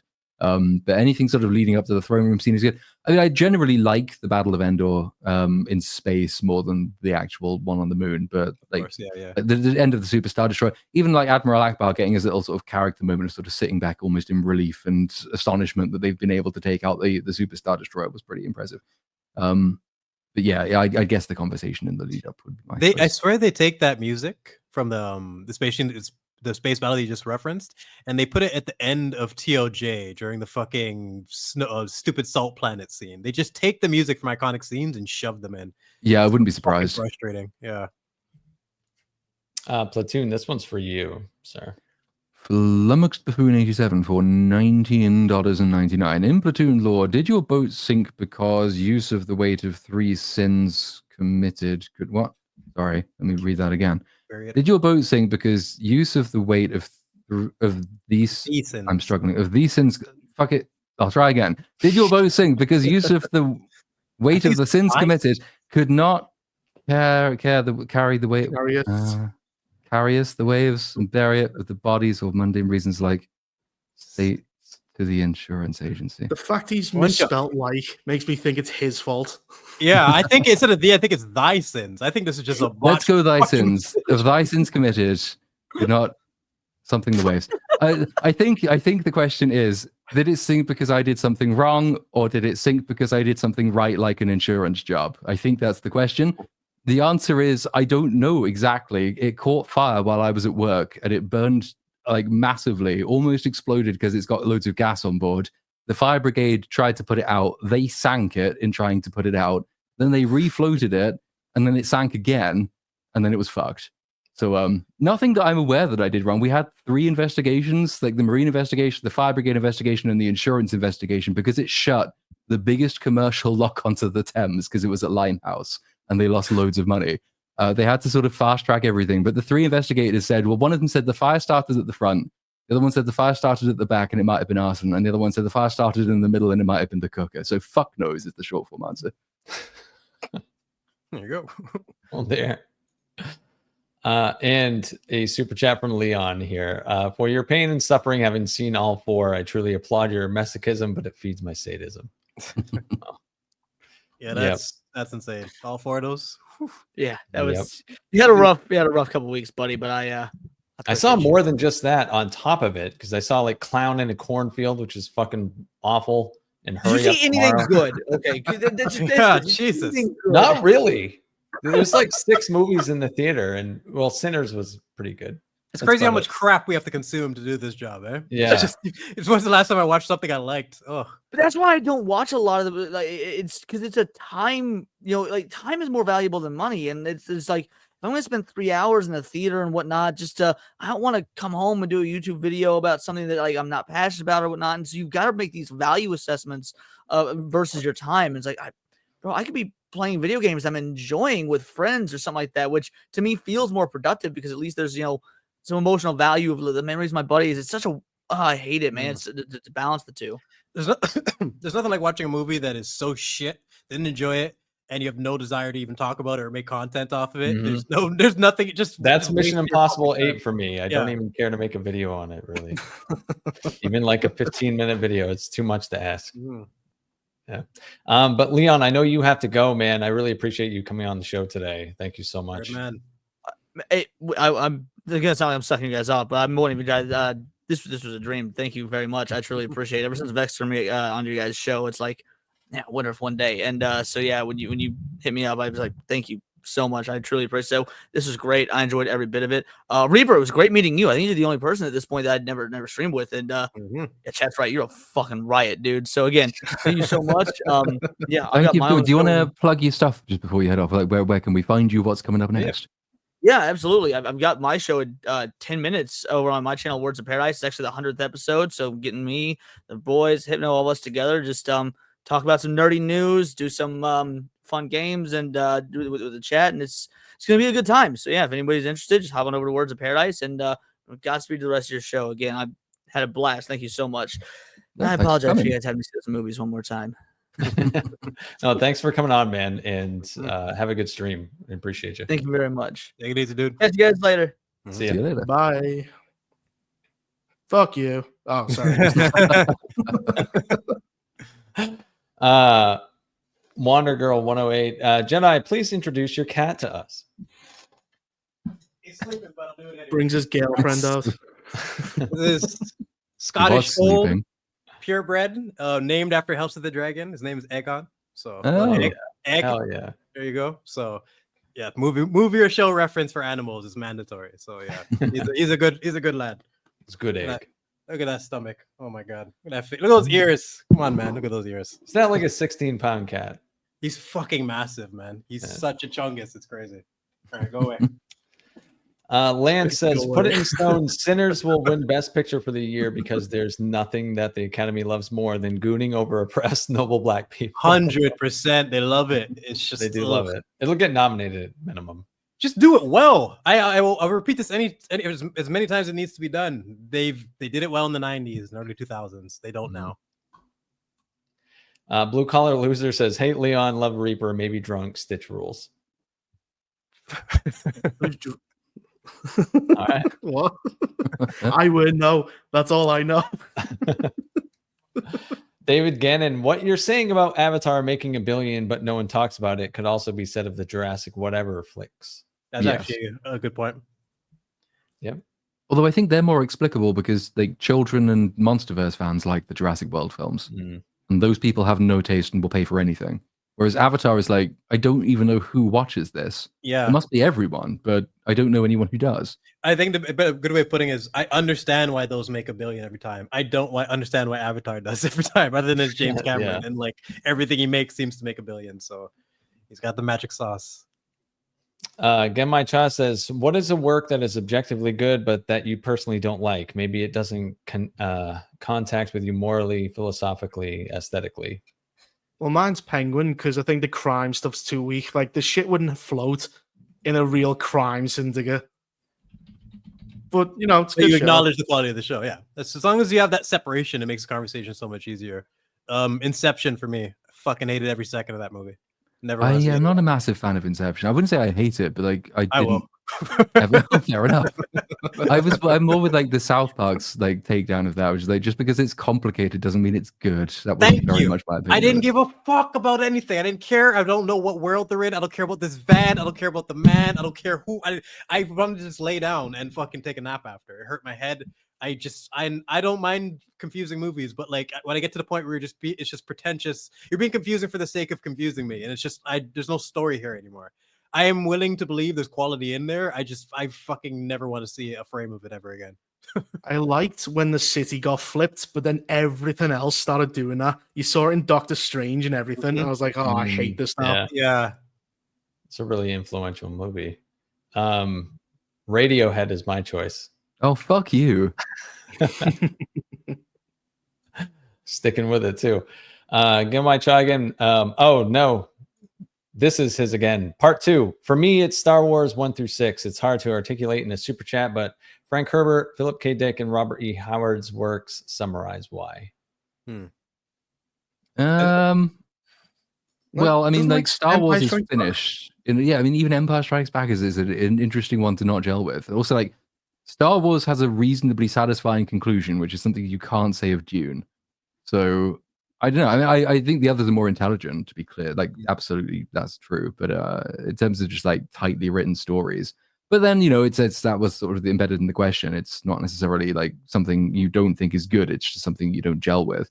V for Vendetta would be one of my choices. Like, I think it's probably quite a tightly written film.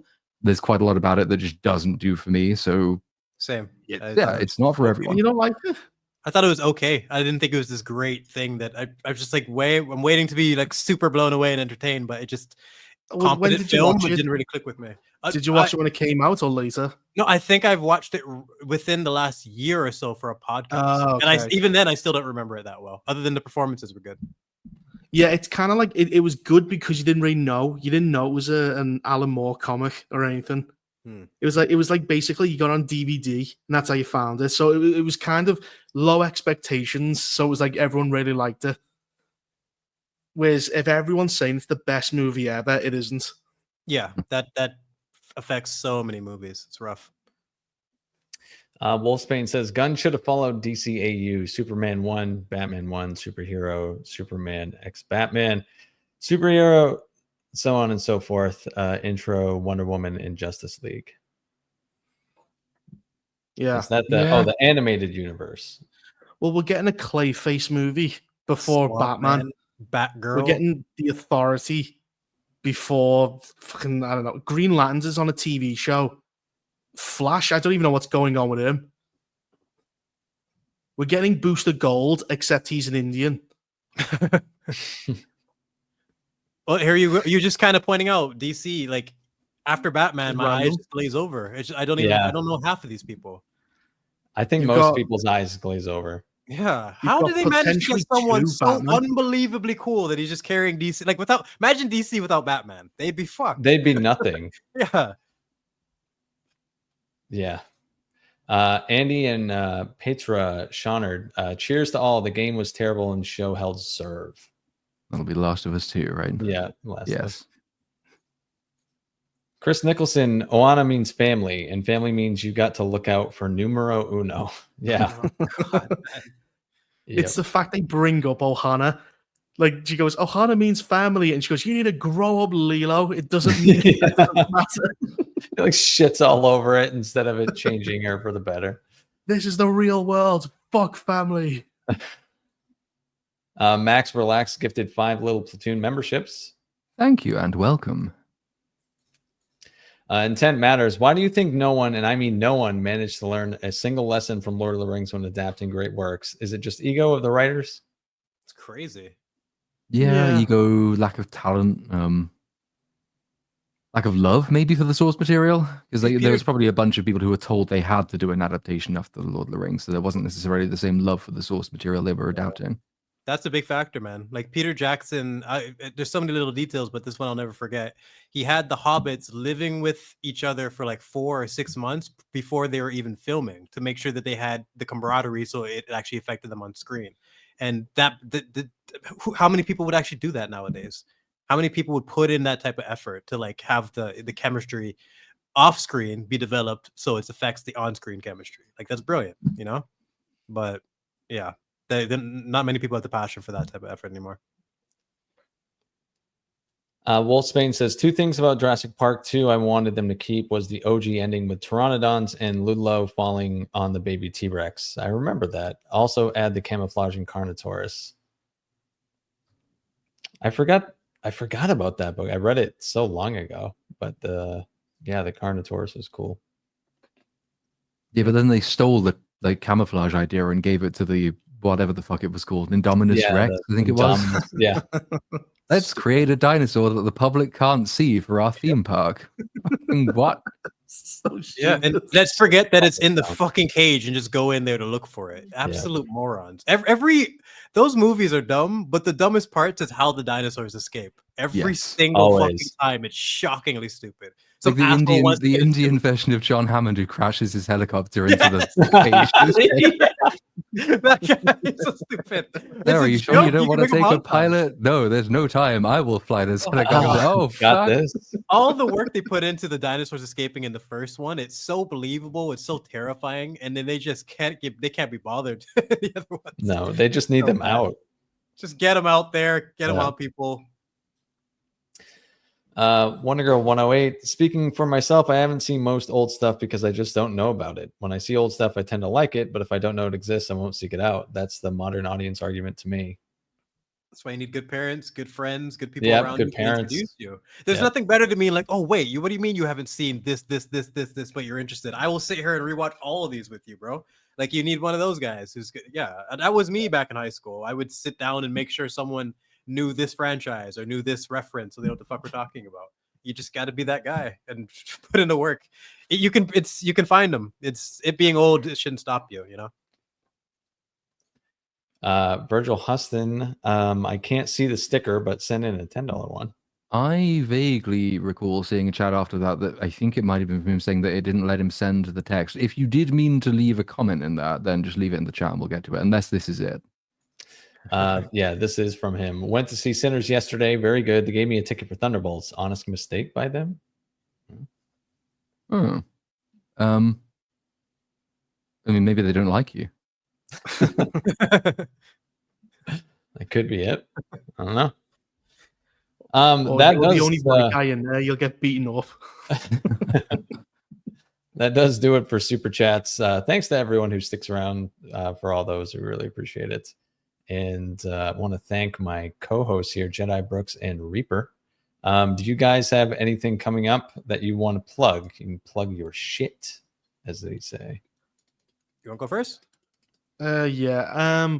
I maybe finished episode 4 of The Last of Us 3 weeks late. I'll try and get the season done. I've also found a pirated copy of Karate Kid, which I'm going to watch tonight. The one that isn't released yet. Oh, really? Yeah, I found it's not a very good copy, but I'm going to watch it. When does that come out officially? 30th. Oh, okay. I'll just wait.